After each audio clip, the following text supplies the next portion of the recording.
एक और ईंट गिर गई दीवारे हयात से, नादां ये कह रहा है नया साल मुबारक। अरे तू तो इतना नादान है, तुझको ये भी नहीं पता कि ये जश्न मनाने का मौका नहीं, ये तो सोचने का मौका है, ये तो रोने का मौका है, ये तो अफसोस करने का मौका है, ये तो अपने आप को जांचने का मौका है। आय अल्लाह, जिंदगी में 1 साल और कम हो गया, अपनी कब्र से 1 कदम और करीब हो गए, अपने अंजाम से 1 कदम और करीब हो गए। आय अल्लाह, कल तक 39 साल के थे, आज 40 साल के हो गए, कल तक 42 साल के थे, आज 43 साल के हो गए। आय अल्लाह, जिंदगी का 1 साल और कम हो गया। आय अल्लाह, इस मौके पर मुझे तो गौर करना चाहिए कि 1 साल में मैंने क्या खोया, क्या पाया, कौन सी कमी अपनी दूर की, कौन सी नई चीज मैंने हासिल की।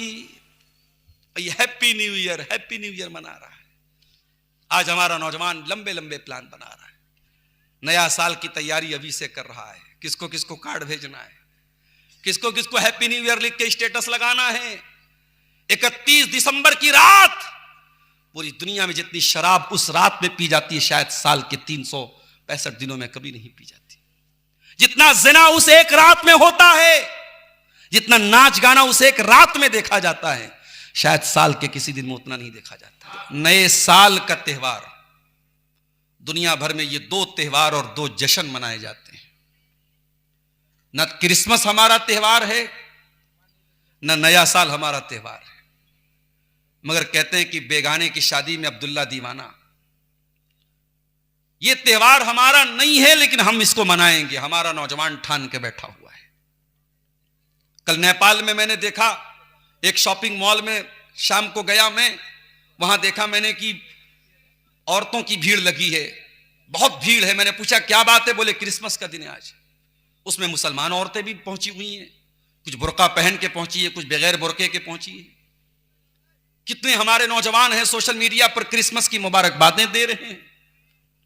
यह सारा मंजर देख करके मेरे प्यारे साथियों हमें अफसोस होता है कि हमारा नौजवान अपने आप को सेकुलर दिखाने के चक्कर में और यह बताने के चक्कर में कि हम बहुत रोशन ख्याल हैं, हम बहुत ओपन माइंडेड हैं, हम कंजर्वेटिव माइंड के नहीं हैं, हम महदूद सोच के नहीं हैं, हम कट्टरपंथी नहीं हैं, हम कठमुल्ला नहीं हैं, यह दिखाने के लिए वो अपने ईमान और अकीदे से भी समझौता कर लेता है। आप क्या समझते हैं क्रिसमस का त्यौहार क्यों मनाया जाता है? वो ईसा इब्ने मरियम की पैदाइश का जश्न नहीं मनाते हैं।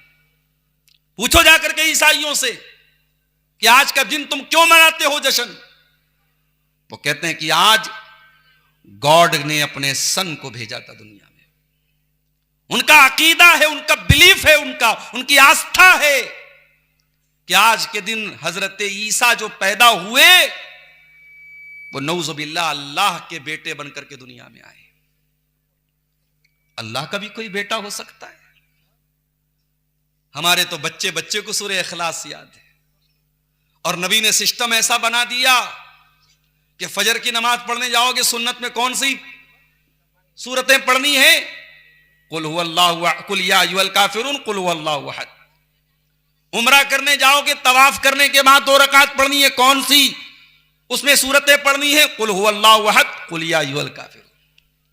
ये 2 सूरतें ऐसी हैं जो आपको याद होनी चाहिए, आपकी जिंदगी में ये शामिल होनी चाहिए। और कभी गौर करना, कुल हुवल्लाहु अहद हमें ये सिखाता है कि अल्लाह कौन है, और कुल या अय्युहल काफिरून हमें यह सिखाती है कि जब हम अल्लाह को मानने वाले हैं तो जो अल्लाह को नहीं मानता है उसके साथ हमारा सलूक कैसा होना चाहिए। कुल हुवल्लाहु अहद हमें यह सिखा रहा है, कुल हुवल्लाहु अहद, अल्लाह एक है, अल्लाहुस समद, अल्लाह बेनियाज है, उसको किसी की आवश्यकता नहीं है, वो किसी पर डिपेंड नहीं है, सारे के सारे लोग उसके ऊपर डिपेंड हैं। वो न खिलाए तो तुम खा नहीं सकते, वो न पिलाए तुम पी नहीं सकते, वो ऑक्सीजन रोक दे तुम सांस नहीं ले सकते, वो हवाओं को रोक दे तुम जी नहीं सकते, वो पानी को रोक दे, वो पानी को रोक दे तो तुम्हें तुम्हारी प्यास को कोई बुझाने वाला नहीं है। अल्लाहुस समद, अल्लाह बेनियाज है। लम यलिद उसका कोई बेटा नहीं है, उसकी कोई संतान नहीं है। वलम यूलद, और वो किसी की संतान नहीं है। वलम यकुल्लहु कुफुवन अहद, और अल्लाह के बराबर कोई नहीं है, उसके समकक्ष कोई नहीं है, उसके इक्विवेलेंट कोई नहीं है। गौर करो, कुरान की सबसे छोटी सूरतों में से ये सूरत है। इसका नाम क्या है? सूरह इखलास है। और बच्चे बच्चे को याद है, कभी इसके माना मतलब पर गौर किया? कुल हुवल्लाहु अहद दुनिया के हर कुफ्र का जवाब है, हर शिर्क का जवाब है। जो ये कहते हैं अल्लाह हर जगह है, उनका भी इसमें रद्द है। जो ये कहते हैं हर चीज में अल्लाह है, उनका भी रद्द है। जो कहते हैं हर कंकर में माबूद है, उनका भी रद्द है। जो कहते हैं ईसा अल्लाह के बेटे हैं, उनका भी रद्द है। जो कहते हैं उज़ैर अल्लाह के बेटे हैं, उनका भी रद्द है। दुनिया की हर कुफ्र का रद्द है, हर शिर्क का रद्द है। खालिस तौहीद है सूरह इखलास के अंदर। आप सूरह इखलास के मानने वाले हैं और आप क्रिसमस की मुबारकबाद दे रहे हैं। अल्लाह का कोई बेटा मान रहा है और उससे आप कह रहे मैरी क्रिसमस, हैप्पी क्रिसमस। वक़ालु इत्तख़ज़र रहमानु वलदा, ये लोग कहते हैं कि रहमान ने बेटा बना लिया। तकादुस समावातु यतफ़त्तरन मिन्हु व तनशक्कुल अर्दु व तख़िर्रुल जिबालु हद्दा अन दअउ लिर्रहमानि वलदा। अरे करीब है कि आसमान गिर जाए, जमीन में सुराख हो जाए और पहाड़ टूट जाए इस बात पर कि तुम रहमान का बेटा बनाते हो, अल्लाह का बेटा बनाते हो। इतना खतरनाक जुमला है। अल्लाह का कोई बेटा हो सकता है? लम यलिद वलम यूलद, अल्लाह का कोई बेटा नहीं, अल्लाह किसी का बेटा नहीं। और अगर कोई अल्लाह को अपना अल्लाह का बेटा किसी को मानता है तो उसके साथ हमारा सलूक क्या होना चाहिए? कुल या अय्युहल काफिरून ला आबुदु मा ताबुदून वला अंतुम आबिदून मा आबुद वला अना आबिदुम मा अबदतुम वला अंतुम आबिदून मा आबुद लकुम दीनुकुम वलिय दीन। ऐ ईसाइयों, ऐ ईसा को अल्लाह का बेटा मानने वालों, ऐ पत्थर के आगे झुकने वालों, ऐ पेड़ के आगे झुकने वालों, ऐ नदी को माता कहने वालों, ऐ धरती को माता कहने वालों, ऐ गाय को माता कहने वालों, ऐ अल्लाह का इनकार करने वालों, कुफ्र के जितने अकीदे हैं उन सारे अकीदों को खिताब करके कहा गया कुल या अय्युहल काफिरून, ओ डिसबिलीवर्स, हे वो लोगों जो ईश्वर को नहीं मानते, जो अल्लाह को एक नहीं मानते, जो एकेश्वरवाद को नहीं मानते। हमारे बहुत सारे हिंदू भाई समझते काफिर गाली है। काफिर कोई गाली नहीं है। काफिर मोमिन का अपोजिट है। मोमिन का मतलब बिलीवर, काफिर का मतलब डिसबिलीवर। मोमिन का मतलब मानने वाला, काफिर का मतलब ना मानने वाला। अगर आप अल्लाह को नहीं मानते तो आप काफिर हैं। आप ला इलाहा इल्लल्लाह को नहीं मानते तो ये कोई गाली थोड़ी है। कुरान कह रहा है कुल या अय्युहल काफिरून, ऐ नबी कह दीजिए ऐ काफिरो, ओ डिसबिलीवर्स, हे ईश्वर को अल्लाह को ना मानने वालों, ला आबुदु मा ताबुदून, जिसकी तुम उपासना करते हो, जिसकी तुम वर्शिप करते हो, जिसकी तुम इबादत करते हो, आई कांट वर्शिप इट, मैं उसकी इबादत नहीं कर सकता। और जिसकी मैं इबादत करता हूं, वला अंतुम आबिदूना मा आबुद, जब तक तुम शिर्क कर रहे हो, अल्लाह को छोड़ के किसी स्टैचू की इबादत कर रहे हो, किसी पेड़ की पूजा कर रहे हो, किसी नदी की इबादत कर रहे हो, किसी धरती को माता मान रहे हो, तो जब तक तुम शिर्क कर रहे हो तुम मेरे अल्लाह की तुम उपासना नहीं कर रहे हो। जिसकी मैं इबादत करता हूं तुम नहीं करते हो, जिसकी तुम करते हो मैं नहीं कर सकता। लकुम दीनुकुम वलिय दीन, तुम अपने दीन पर चलो, हम अपने दीन पर चलेंगे, तुमसे कोई झगड़ा नहीं है। लेकिन हां, अकीदे के मामले में हम कॉम्प्रोमाइज नहीं कर सकते। ये कुरान का पैगाम है मेरे नौजवानों। हम आपको मानवता से नहीं रोकते, भाईचारा से नहीं रोकते, सौहार्द से नहीं रोकते, प्रेम से नहीं रोकते। आज देश का माहौल क्या बना दिया गया। क्रिसमस का त्योहार आया, एक चर्च के बाहर एक मजहब के लोगों ने, एक धर्म के लोगों ने अपने मजहब की चीजें जाके चलाना शुरू कर दिया। हम इसके विरोधी हैं। हमें ये कहने का पूरा अधिकार है कि अगर कोई क्रिसमस मना रहा है अपने चर्च में जाकर के अपने तरीके से वो मना रहा है, हमें कोई ऑब्जेक्शन नहीं होना चाहिए। इस मुल्क में विभिन्न धर्मों के, विभिन्न जातियों के लोग हैं। हर धर्म के मानने वाले को अपने धर्म पर अमल करने का अधिकार है। हमें उसके अधिकार से उसको महरूम करने का कोई हक नहीं है। मेरे प्यारे साथियों, हमारा नौजवान क्रिसमस मना रहा है, स्कूलों में बच्चे सांता क्लॉस बन रहे हैं, औरतें अपने बच्चों को लेके जा रही हैं, सांता क्लॉस के ड्रेस में बच्चा जा रहा है स्कूल में। स्कूल में सिखाया जा रहा है कि साहब ऊपर से टॉफी आ रही है, ईसा अलैहिस्सलाम पैदा हुए तो आसमान से चॉकलेट गिर रहा है। बच्चे के दिमाग में यह भरा जा रहा है, और आपका मानना सा हमारा बेटा तो कटिहार के सबसे बड़े स्कूल में पढ़ रहा है। मदरसा मदरसा मदरसा, जिसको आज हम बड़ा हकीर समझते हैं, यह मदरसा है तेरा, मैं कदा नहीं साकी, यहां की खाक से इंसान बनाए जाते हैं। यही वो मदरसे हैं जिनके बारे में अल्लामा इकबाल ने कहा था कि इन मदरसों को इनके हाल पे बाकी रहने दो, अगर ये खत्म हो गए तो अल्लाह की तौहीद की आवाज बंद हो जाएगी।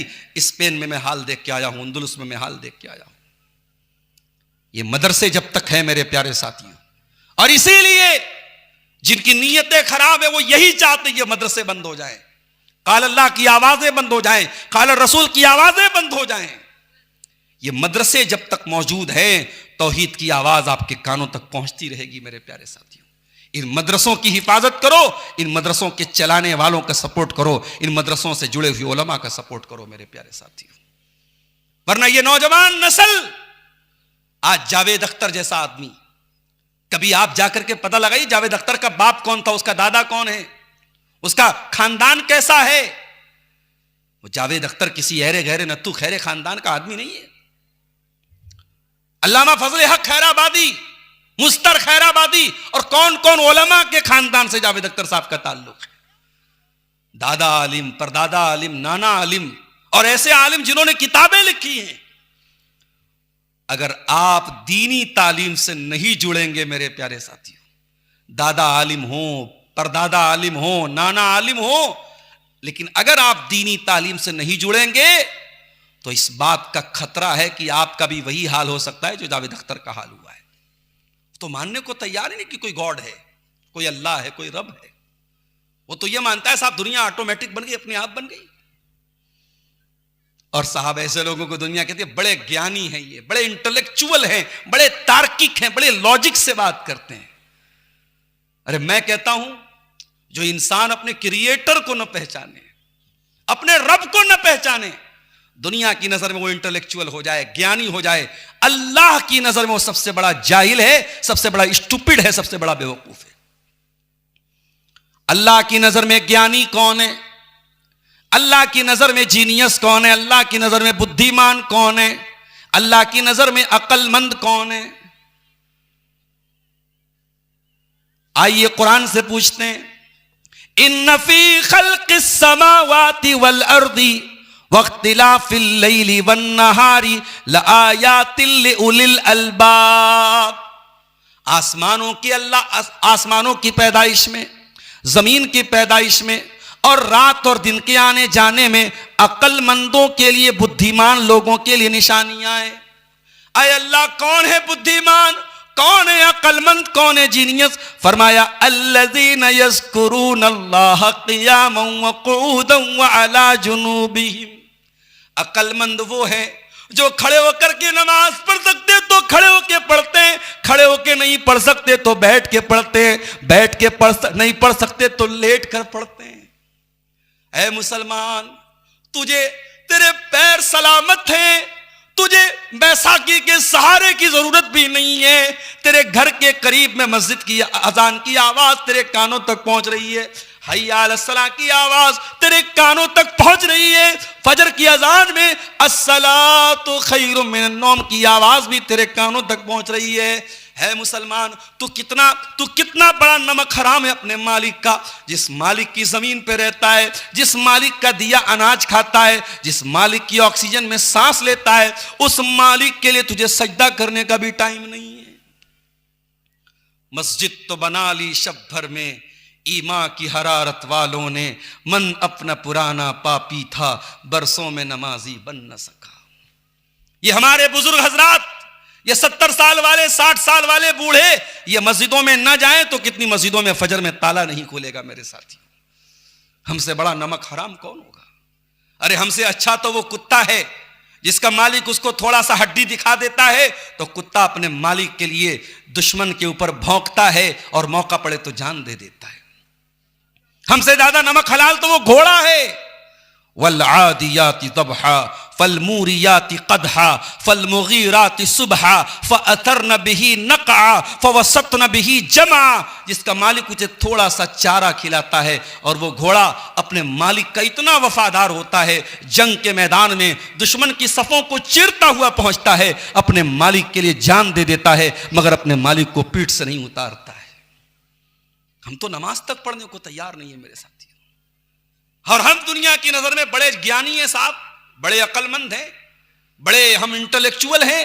कुरान कहता है अक्लमंद वो लोग हैं अल्लज़ीना यज़्कुरूनल्लाह क़ियामन व क़ुऊदन व अला जुनूबिहिम, जो खड़े होकर के अल्लाह को याद करते हैं, जो बैठ करके अल्लाह को याद करते हैं, जो लेट करके अल्लाह को याद करते हैं। आजकल हमारे नौजवानों को नींद नहीं आती है। किसी को रात को 2 बजे देखो ऑनलाइन है, 3 बजे सो करके उठो फिर देखो ऑनलाइन है, फोन करके पूछो भाई तू ऑनलाइन क्यों है, क्या बात है? अरे क्या बताऊं मौलवी साहब, नींद नहीं लग रही है, लगा हुआ है स्नैपचैट पे, लगा हुआ है इंस्टाग्राम पे। हमें खूब खबर है आप कहां लगे हुए हैं। मेरे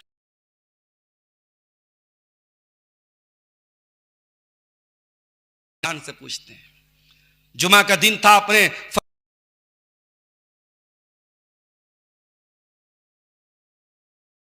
होगी ततजाफा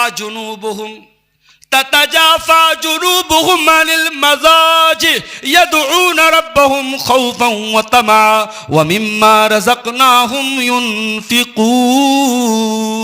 मेरे नेक बंदे वो हैं, मेरे मुत्तकी बंदे वो हैं, उनकी पीठ उनके बिस्तर से अलग होती है, उनको रातों में नींद नहीं आती। जब दुनिया रात में आराम से कंबल में रजाई में सो रही होती है, मेरे नेक बंदे रजाई से निकलकर, कंबल से निकलकर अल्लाह के सामने आंसू बहाते हैं, अल्लाह के सामने रोते हैं, अल्लाह को पुकारते हैं। व मिम्मा रज़क़नाहुम युनफिकून, और हमने जो रोजी दी है उसमें से वो खर्च करते हैं। एक और ईंट गिर गई दीवारे हयात से, नादां ये कह रहा है नया साल मुबारक। अरे तू तो इतना नादान है, तुझको ये भी नहीं पता कि ये जश्न मनाने का मौका नहीं, ये तो सोचने का मौका है, ये तो रोने का मौका है, ये तो अफसोस करने का मौका है, ये तो अपने आप को जांचने का मौका है। आय अल्लाह, जिंदगी में 1 साल और कम हो गया, अपनी कब्र से 1 कदम और करीब हो गए, अपने अंजाम से 1 कदम और करीब हो गए। आय अल्लाह, कल तक 39 साल के थे, आज 40 साल के हो गए, कल तक 42 साल के थे, आज 43 साल के हो गए। आय अल्लाह, जिंदगी का 1 साल और कम हो गया। आय अल्लाह, इस मौके पर मुझे तो गौर करना चाहिए कि 1 साल में मैंने क्या खोया, क्या पाया, कौन सी कमी अपनी दूर की, कौन सी नई चीज मैंने हासिल की। हैप्पी न्यू ईयर मना रहा है। आज हमारा नौजवान लंबे लंबे प्लान बना रहा है, नया साल की तैयारी अभी से कर रहा है, किसको किसको कार्ड भेजना है, किसको किसको हैप्पी न्यू ईयर लिख के स्टेटस लगाना है। 31 दिसंबर की रात, पूरी दुनिया में जितनी शराब उस रात में पी जाती है, शायद साल के 365 दिनों में कभी नहीं पी जाती। जितना ज़िना उस एक रात में होता है, जितना नाच गाना उस एक रात में देखा जाता है, शायद साल के किसी दिन में उतना नहीं देखा जाता। नए साल का त्यौहार, दुनिया भर में ये 2 त्यौहार और 2 जश्न मनाए जाते हैं। न क्रिसमस हमारा त्यौहार है, न नया साल हमारा त्यौहार है, मगर कहते हैं कि बेगाने की शादी में अब्दुल्ला दीवाना। यह त्यौहार हमारा नहीं है, लेकिन हम इसको मनाएंगे। हमारा नौजवान ठान के बैठा हुआ है।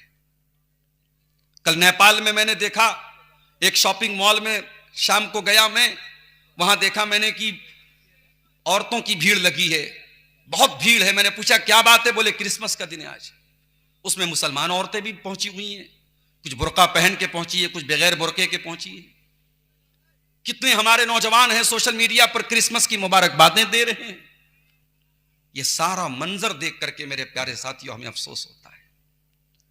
कि हमारा नौजवान अपने आप को सेकुलर दिखाने के चक्कर में और ये बताने के चक्कर में कि हम बहुत रोशन ख्याल हैं, हम बहुत ओपन माइंडेड हैं, हम कंजर्वेटिव माइंड के नहीं हैं, हम महदूद सोच के नहीं हैं, हम कट्टरपंथी नहीं हैं, हम कठमुल्ला नहीं हैं, ये दिखाने के लिए वो अपने ईमान और अकीदे से भी समझौता कर लेता है। आप क्या समझते हैं क्रिसमस का त्यौहार क्यों मनाया जाता है? वो ईसा इब्ने मरियम की पैदाइश का जश्न नहीं मनाते हैं। पूछो जाकर के ईसाइयों से कि आज का दिन तुम क्यों मनाते हो जश्न? वो कहते हैं कि आज गॉड ने अपने सन को भेजा था दुनिया में। उनका अकीदा है, उनका बिलीफ है, उनकी आस्था है कि आज के दिन हजरत ईसा जो पैदा हुए वो नऊजुबिल्लाह अल्लाह के बेटे बनकर के दुनिया में आए। अल्लाह का भी कोई बेटा हो सकता है? हमारे तो बच्चे बच्चे को सूरह इखलास याद है, और नबी ने सिस्टम ऐसा बना दिया कि फजर की नमाज पढ़ने जाओगे, सुन्नत में कौन सी सूरतें पढ़नी है? कुल हुवल्लाहु कुल या अय्युहल काफिरून कुल हुवल्लाहु अहद। उम्रा करने जाओगे, तवाफ करने के बाद 2 रकात पढ़नी है, कौन सी उसमें सूरतें पढ़नी है? कुल हुवल्लाहु अहद कुल या अय्युहल काफिरून। ये 2 सूरतें ऐसी हैं जो आपको याद होनी चाहिए, आपकी जिंदगी में ये शामिल होनी चाहिए। और कभी गौर करना, कुल हुवल्लाहु अहद हमें ये सिखाता है कि अल्लाह कौन है, और कुल या अय्युहल काफिरून हमें ये सिखाती है कि जब हम अल्लाह को मानने वाले हैं तो जो अल्लाह को नहीं मानता है उसके साथ हमारा सलूक कैसा होना चाहिए।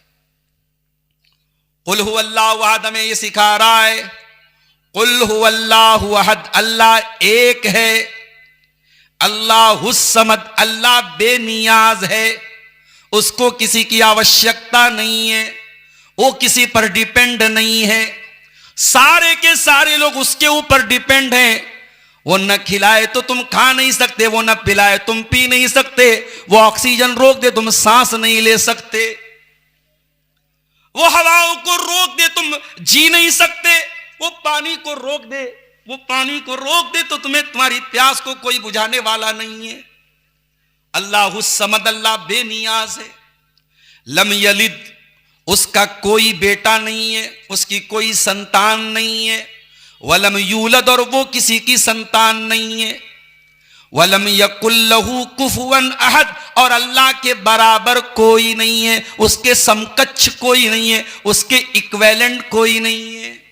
गौर करो, कुरान की सबसे छोटी सूरतों में से ये सूरत है, इसका नाम क्या है? सूरह इखलास है। और बच्चे बच्चे को याद है, कभी इसके माना मतलब पर गौर किया? कुल हुवल्लाहु अहद दुनिया के हर कुफ्र का जवाब है, हर शिर्क का जवाब है। जो ये कहते हैं अल्लाह हर जगह है, उनका भी इसमें रद्द है। जो ये कहते हैं हर चीज में अल्लाह है, उनका भी रद्द है। जो कहते हैं हर कंकर में माबूद है, उनका भी रद्द है। जो कहते हैं ईसा अल्लाह के बेटे हैं, उनका भी रद्द है। जो कहते हैं उज़ैर अल्लाह के बेटे हैं, उनका भी रद्द है। दुनिया की हर कुफ्र का रद्द है, हर शिर्क का रद्द है। खालिस तौहीद है सूरह इखलास के अंदर। आप सूरह इखलास के मानने वाले हैं और आप क्रिसमस की मुबारकबाद दे रहे हैं। अल्लाह का कोई बेटा मान रहा है और उससे आप कह रहे हैं मैरी क्रिसमस, हैप्पी क्रिसमस। वक़ालु इत्तख़ज़र रहमानु वलदा, ये लोग कहते हैं कि रहमान ने बेटा बना लिया। तकादुस समावातु यतफ़त्तरन मिन्हु व तनशक्कुल अर्दु व तख़िर्रुल जिबालु हद्दा अन दअउ लिर्रहमानि वलदा। अरे करीब है कि आसमान गिर जाए, जमीन में सुराख हो जाए और पहाड़ टूट जाए इस बात पर कि तुम रहमान का बेटा बनाते हो, अल्लाह का बेटा बनाते हो। इतना खतरनाक जुमला है। अल्लाह का कोई बेटा हो सकता है? लम यलिद वलम यूलद, अल्लाह का कोई बेटा नहीं, अल्लाह किसी का बेटा नहीं। और अगर कोई अल्लाह को अपना अल्लाह का बेटा किसी को मानता है तो उसके साथ हमारा सलूक क्या होना चाहिए? कुल या अय्युहल काफिरून ला आबुदु मा ताबुदून वला अंतुम आबिदून मा आबुद वला अना आबिदुम मा अबदतुम वला अंतुम आबिदून मा आबुद लकुम दीनुकुम वलिय दीन। ऐ ईसाइयों, ऐ ईसा को अल्लाह का बेटा मानने वालों, ऐ पत्थर के आगे झुकने वालों, ऐ पेड़ के आगे झुकने वालों, ऐ नदी को माता कहने वालों, ऐ धरती को माता कहने वालों, ऐ गाय को माता कहने वालों, ऐ अल्लाह का इनकार करने वालों, कुफ्र के जितने अकीदे हैं उन सारे अकीदों को खिताब करके कहा गया, कुल या अय्युहल काफिरून, ओ डिसबिलीवर्स, हे वो लोगों जो ईश्वर को नहीं मानते, जो अल्लाह को एक नहीं मानते, जो एकेश्वरवाद को नहीं मानते। हमारे बहुत सारे हिंदू भाई समझते काफिर गाली है। काफिर कोई गाली नहीं है। काफिर मोमिन का अपोजिट है। मोमिन का मतलब बिलीवर, काफिर का मतलब डिसबिलीवर। मोमिन का मतलब मानने वाला, काफिर का मतलब ना मानने वाला। अगर आप अल्लाह को नहीं मानते तो आप काफिर हैं। आप ला इलाहा इल्लल्लाह को नहीं मानते तो ये कोई गाली थोड़ी है। कुरान कह रहा है कुल या अय्युहल काफिरून, ऐ नबी कह दीजिए ऐ काफिरो, ओ डिसबिलीवर्स, हे ईश्वर को अल्लाह को ना मानने वालों, ला आबुदु मा ताबुदून, जिसकी तुम उपासना करते हो, जिसकी तुम वर्शिप करते हो, जिसकी तुम इबादत करते हो, आई कांट वर्शिप इट, मैं उसकी इबादत नहीं कर सकता। और जिसकी मैं इबादत करता हूं, वला अंतुम आबिदूना मा आबुद, जब तक तुम शिर्क कर रहे हो, अल्लाह को छोड़ के किसी स्टैचू की इबादत कर रहे हो, किसी पेड़ की पूजा कर रहे हो, किसी नदी की इबादत कर रहे हो, किसी धरती को माता मान रहे हो, तो जब तक तुम शिर्क कर रहे हो तुम मेरे अल्लाह की तुम उपासना नहीं कर रहे हो। जिसकी मैं इबादत करता हूं तुम नहीं करते हो, जिसकी तुम करते हो मैं नहीं कर सकता। लकुम दीनुकुम वलिय दीन, तुम अपने दीन पर चलो, हम अपने दीन पर चलेंगे, तुमसे कोई झगड़ा नहीं है, लेकिन हां अकीदे के मामले में हम कॉम्प्रोमाइज नहीं कर सकते। ये कुरान का पैगाम है मेरे नौजवानों। हम आपको मानवता से नहीं रोकते, भाईचारा से नहीं रोकते, सौहार्द से नहीं रोकते, प्रेम से नहीं रोकते। आज देश का माहौल क्या बना दिया गया।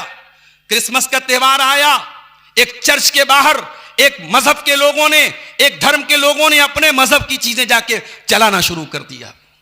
हम इसके विरोधी हैं।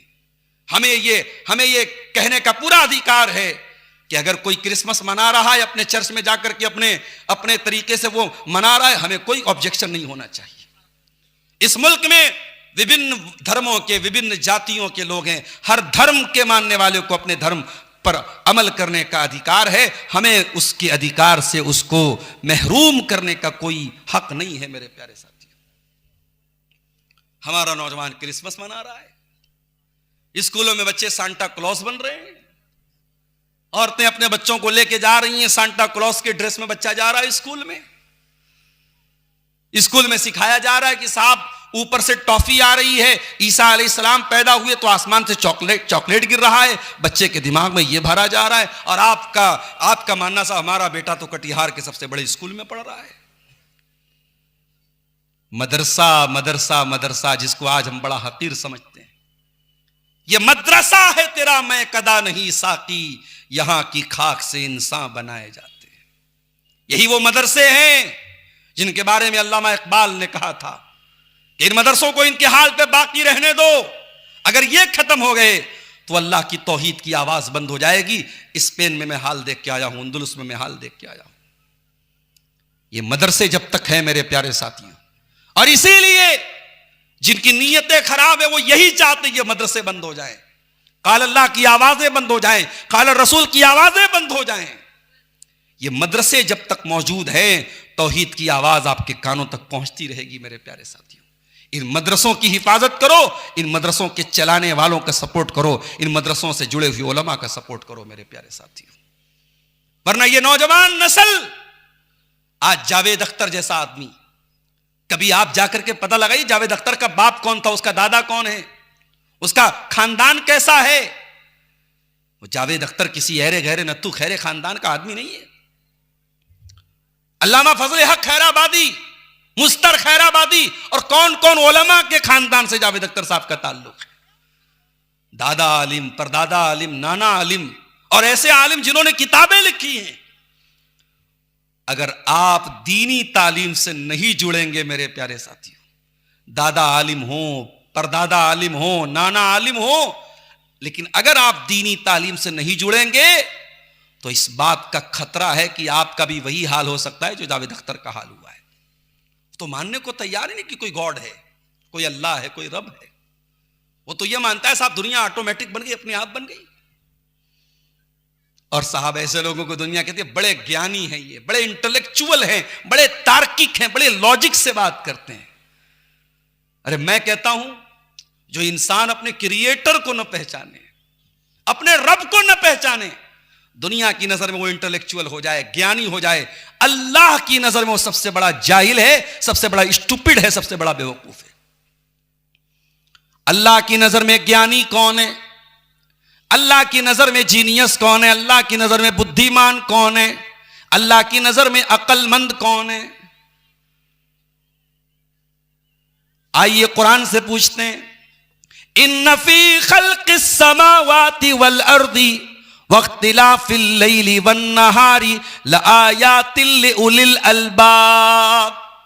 आसमानों की अल्लाह आसमानों की पैदाइश में, जमीन की पैदाइश में और रात और दिन के आने जाने में अक्लमंदों के लिए, बुद्धिमान लोगों के लिए निशानियां हैं। अय अल्लाह कौन है बुद्धिमान, कौन है अक्लमंद, कौन है जीनियस? फरमाया अल्लज़ीना यज़्कुरूनल्लाह क़ियामन व क़ुऊदन व अला जुनूबिहिम। अक्लमंद वो है जो खड़े होकर के नमाज पढ़ सकते तो खड़े होकर पढ़ते हैं, खड़े होकर नहीं पढ़ सकते तो बैठ के पढ़ते हैं, बैठ के नहीं पढ़ सकते तो लेट कर पढ़ते हैं। ऐ मुसलमान, तुझे तेरे पैर सलामत हैं, तुझे बैसाखी के सहारे की जरूरत भी नहीं है। तेरे घर के करीब में मस्जिद की अजान की आवाज तेरे कानों तक पहुंच रही है, हय्या अलस सलाह की आवाज तेरे कानों तक पहुंच रही है, फजर की अजान में अस्सलातु खैरुम मिनन नौम की आवाज भी तेरे कानों तक पहुंच रही है मुसलमान, तू कितना बड़ा नमक हराम है अपने मालिक का, जिस मालिक की जमीन पे रहता है, जिस मालिक का दिया अनाज खाता है, जिस मालिक की ऑक्सीजन में सांस लेता है, उस मालिक के लिए तुझे सजदा करने का भी टाइम नहीं है। मस्जिद तो बना ली शब भर में, ईमा की हरारत वालों ने, मन अपना पुराना पापी था, बरसों में नमाजी बन न सका। ये हमारे बुजुर्ग हजरात, ये 70 साल वाले, 60 साल वाले बूढ़े, ये मस्जिदों में ना जाएं तो कितनी मस्जिदों में फजर में ताला नहीं खुलेगा मेरे साथियों। हमसे बड़ा नमक हराम कौन होगा?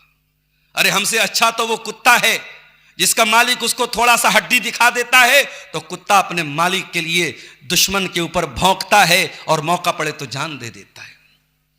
हमसे ज्यादा नमक हलाल तो वो घोड़ा है।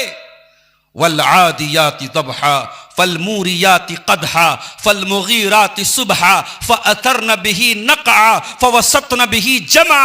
जिसका मालिक उसे थोड़ा सा चारा खिलाता है और वो घोड़ा अपने मालिक का इतना वफादार होता है, जंग के मैदान में दुश्मन की सफों को चीरता हुआ पहुंचता है, अपने मालिक के लिए जान दे देता है, मगर अपने मालिक को पीठ से नहीं उतारता है।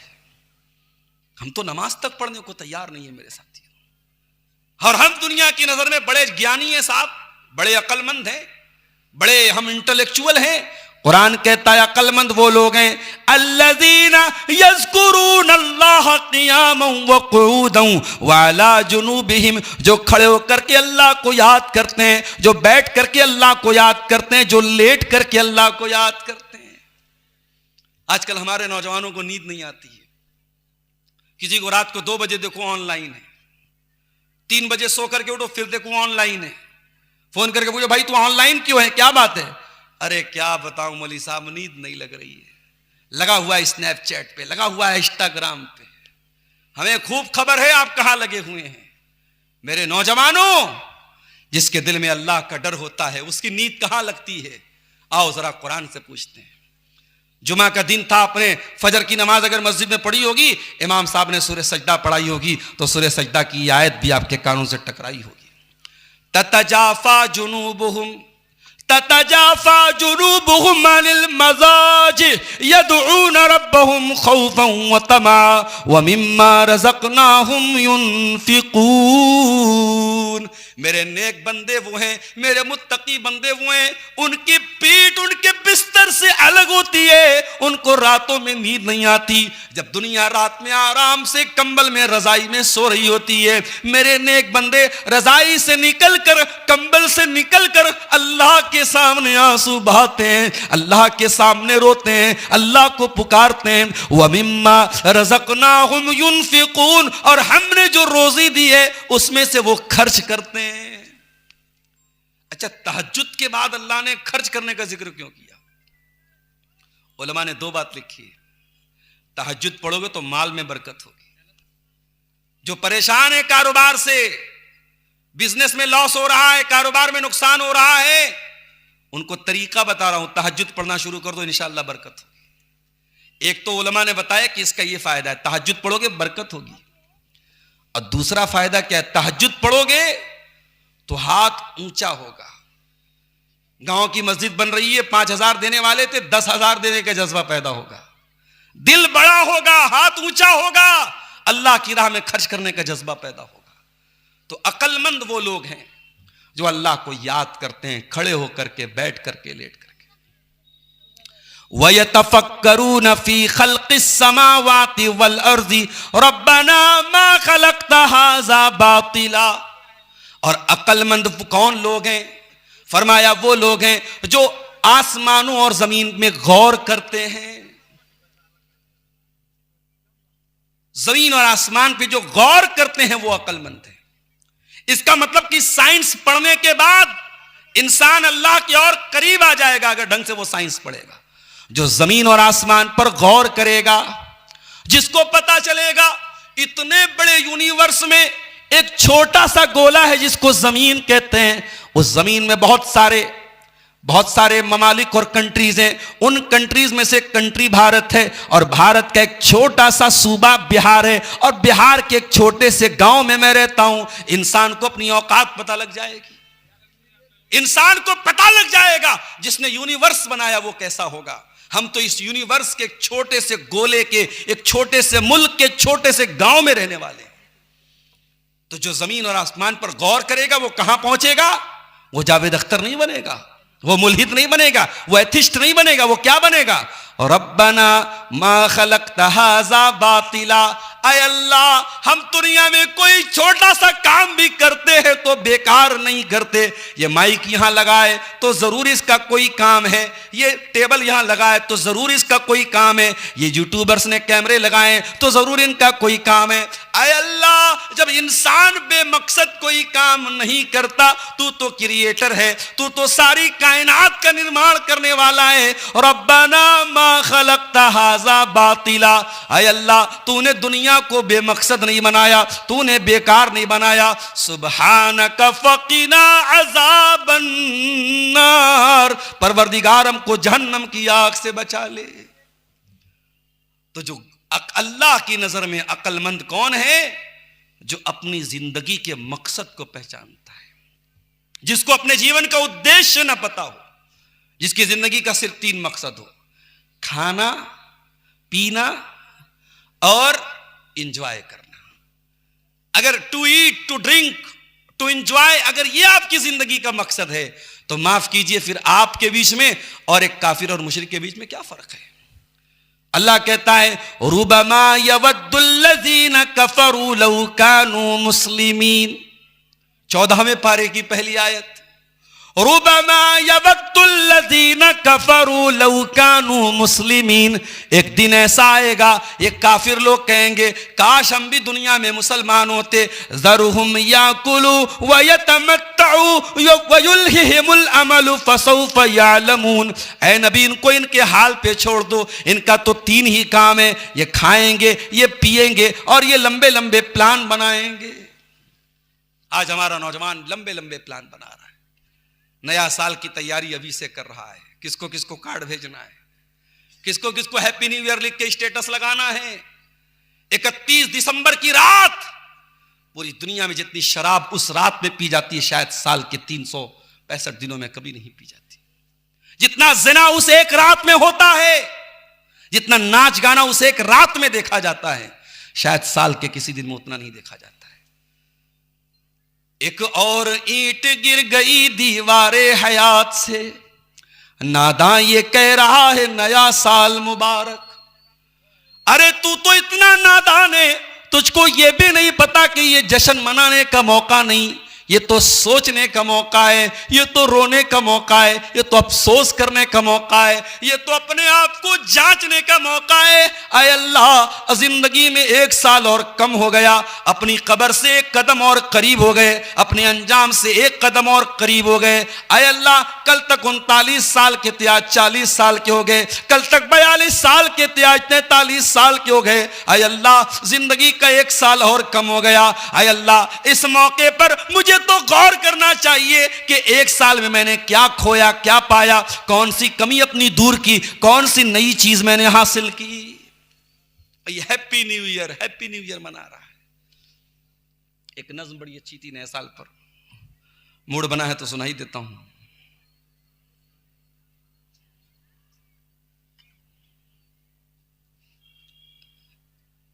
हाँ, नया साल पर, हाँ सुनिए। नादां तेरे जीवन से है एक और घटा साल, नादां तेरे जीवन से है एक और घटा साल, फिर क्यों तू मनाता है हर एक साल नया साल। जो बात गलत है वो छुपाना भी गलत है, सच है जी नया साल मनाना भी गलत है। ये नफ्स का धोखा है, ये शैतान की है चाल, फिर क्यों तू मनाता है हर एक साल नया साल। 1 साल के आने पे खुशी है तुझे इंसान, लेकिन तुझे इस बात की परवाह नहीं नादां। आएगा नहीं लौट के, आएगा नहीं लौट के वो गुजरा हुआ साल, फिर क्यों तू मनाता है हर एक साल नया साल, फिर क्यों तू मनाता है हर एक साल नया साल। घर बार में गैरों की तरह दीप जलाना, घर बार में गैरों की तरह दीप जलाना, मेहमान बुलाना, नए पकवान बनाना, इस्लाम में जायज़ नहीं ये रस्म, इस्लाम में जायज़ नहीं ये रस्म ज़दा साल। नादां नादां तू मनाता है हर एक साल नया साल। ये साल गुनाहों में गुजारा है मुसलसल, ये साल गुजारा है गुनाहों में मुसलसल, गफलत ही में सोता रहा जाफर तू हर एक पल। ये साल गुनाहों में गुजारा है मुसलसल, गफलत ही में सोता रहा जाफर तू हर एक पल। अब नेकियां कुछ कर ले तुझे फिर से मिला साल, फिर क्यों तू मनाता है हर एक साल नया साल। ये इबरत की चीज है मेरे प्यारे साथियों, ये गौर करने की चीज है कि हमारी जिंदगी के से 1 साल और कम होने जा रहा है और हम खुशी मना रहे, हम जश्न मना रहे। मेरे प्यारे साथियों, अभी मैंने 3 दिन पहले बनारस की सड़कों पर देखा कि नौजवान रात में 11 बजे पूरी स्पीड में बाइक चला रहा है। अच्छा, हमारे मुसलमान नौजवान इन सब चीजों में थोड़ा ज्यादा नजर आते हैं। 11 बजे बाइक चला रहा है, क्या कर रहा है साहब? राइडर है, राइडर, फुल स्पीड में। अच्छा, वो बाइक भी महंगी वाली गाड़ियां लोग चलाते हैं, वो नॉर्मल बाइक नहीं होती, स्पोर्ट्स बाइक होती है, बुलेट होती है, पूरी स्पीड में।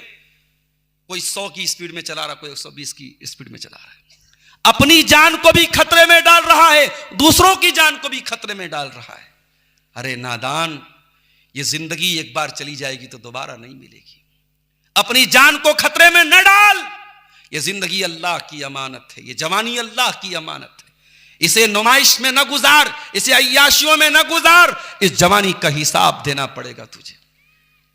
अल्लाह के प्यारे नबी फरमाते हैं, नेमतान मगबूनुन फीहिमा कसीरुम मिनन नास। 2 नेमतें ऐसी हैं जिनकी लोग कदर नहीं करते, जिनके बारे में लोग धोखे में पड़े हुए हैं। दो नेमतें ऐसी हैं सबको मिलती हैं, लेकिन लोग कदर नहीं करते हैं, लोग धोखे में पड़े हुए हैं। नंबर एक, अस्सेहत, सेहत की तंदुरुस्ती की दौलत। शुगर हो गया, चलो भैया चिकन नहीं खा सकते, रसगुल्ला नहीं खा सकते, मिष्टी नहीं खा सकते। हमें कभी आपके इलाके से जाता हूं तो हमारे घर वाले पूछते हैं बिहार बंगाल में क्या खास बात है। मैंने कहा उधर मिठाई बहुत अच्छी मिलती है। कलिया चक में कभी कभी गया तो गरम गरम बिल्कुल जो है खजूर के गुड़ की जो मिठाई वहां मिलती है बड़ी जबरदस्त होती है। मैं कभी जाता हूं तो जरूर उसको खरीद देता हूं घर के लिए। अब लेकिन आप सोचिए, इतनी बड़ी नेमत है और आप महरूम हो जाते हैं। इसीलिए 40 साल के जब लोग हो जाएं तो डॉक्टर लोग कहते हैं कि मीठा थोड़ा कम कर दो भाई, वरना शुगर होने का डर ज्यादा रहता है। अच्छा, जिसको शुगर हो जाता है वो चाय तो पिएगा बगैर चीनी वाली, उससे पूछो चाय पियोगे? हाँ पिएंगे। कौन सी? बिना चीनी की। और मिठाई गपा गप खाएगा। ये अजीब बात है। जिस चीज से इंसान को रोका जाता है उसकी मोहब्बत उसके दिल में पैदा हो जाती है। आज तंदुरुस्ती है, कल होगी कि नहीं होगी गारंटी नहीं। अरे आप अपनी जिंदगी पर गौर कीजिए। जब आप 30 साल के थे जो एनर्जी आपके बदन में थी, 35 साल में वो एनर्जी नहीं है। 40 साल में और कम हो गई, 45 साल में और कम हो गई। इंसान जैसे जैसे आगे बढ़ता है जिंदगी ढलान पे चली जाती है। आज सेहत की हालत है, आज तंदुरुस्ती की हालत है। आज चोराडांगी में जलसा है, आप 40 किलोमीटर बाइक चला के चले आए। 50 साल के हो जाएंगे, नहीं चला के आ पाएंगे। आज तंदुरुस्ती है, इसकी कदर कर लो मेरे साथियों, कल ये तंदुरुस्ती दोबारा नहीं मिलेगी। और दूसरी नेमत क्या है? अल फराग, टाइम की नेमत है, समय की नेमत है। इंसान की सबसे बड़ी पूंजी उसका समय है, और इसीलिए अल्लाह ने कुरान में समय की कसम खाई है। कहीं फरमाया वल फज्र, फजर की कसम, कहीं फरमाया वल अस्र, अस्र की कसम, जमाने की कसम, कहीं फरमाया वल लैली इज़ा यग़शा, रात की कसम, कहीं फरमाया वन नहारी इज़ा तजल्ला, दिन की कसम, कहीं फरमाया वज़्ज़ुहा, चाश्त के वक्त की कसम। अल्लाह ने टाइम की कसम खाई है, यह बताने के लिए कि समय बहुत कीमती है। और एक आदमी मार्केट में बर्फ बेच रहा था और सुबह को बर्फ लेके निकला, दोपहर हो गई, कस्टमर नहीं आ रहा है और बर्फ बराबर पिघल रही थी। तो बेचारा चिल्लाने लगा और कहने लगा, ओ लोगों, मेरा बर्फ खरीद लो इससे पहले कि मेरा कैपिटल गल जाए, मेरी पूंजी समाप्त हो जाए, मेरी पूंजी खत्म हो जाए, शेष हो जाए। वो लोगों, मेरा बर्फ मुझसे खरीद लो। सलफ कहते हैं उस इंसान को देखकर हमें कुरान की सूरत का मतलब समझ में आया। वल अस्र इन्नल इंसान लफी खुस्र, जमाने की कसम, इंसान बहुत बड़े घाटे में है। इंसान की सबसे बड़ी पूंजी उसका समय है। मेरे प्यारे साथियों, अल्लाह के नबी फरमा रहे हैं कि अक्सर लोग समय का गलत इस्तेमाल करते हैं, वक्त का गलत इस्तेमाल करते हैं। आज क्या आलिम और क्या जाहिल, क्या जवान, क्या बूढ़ा, सबके हाथ में मोबाइल और सोशल मीडिया का ऐसा दौर आ गया। एक फोटो डाला तो इंतजार कर रहा है कितने लाइक मिले, एक वीडियो डाला तो देख रहा है कितने लोगों ने उस पर लाइक का इमोजी डाला है, एक को मैसेज करके देख रहा है रिप्लाई आया कि नहीं आया। अरे जितना तू लोगों के लाइक की परवाह कर रहा है, इतना अगर तू अल्लाह के लाइक की परवाह करता कि अल्लाह तुझको लाइक करता है कि नहीं करता है, तो शायद तू लायक हो जाता। तुझे अल्लाह के लाइक की फिक्र नहीं, लोगों के लाइक की फिक्र है। अरे लोग आज तुझे फेसबुक पर लाइक कर रहे हैं, कल मरेगा लोग कहेंगे मरहूम बड़े अच्छे आदमी थे। बस तेरे गांव वाले तेरी मिट्टी में आएंगे, जिंदगी में कभी तेरी तारीफ नहीं की। जब कब्र पे मिट्टी देने आएंगे, हाथ झाड़ के कहेंगे आदमी भालो छिलो, मानुष भाली छिलो, आदमी अच्छा था। लोग आपकी तारीफ करने के लिए आपके मरने का वेट कर रहे हैं। ऐसे लोगों के लिए आप अपनी जिंदगी को बर्बाद कर रहे हैं। इसीलिए अल्लाह के रसूल फरमाते हैं, मनिल तमसा रिज़ल्लाहि बि सखतिन नास, जो अल्लाह को राजी करेगा, चाहे लोग भाड़ में जाएं, लोग नाराज हो जाएं, अल्लाह को राजी करेगा, कफाहुल्लाहु मऊनतन नास, तो अल्लाह उसके लिए काफी हो जाएगा।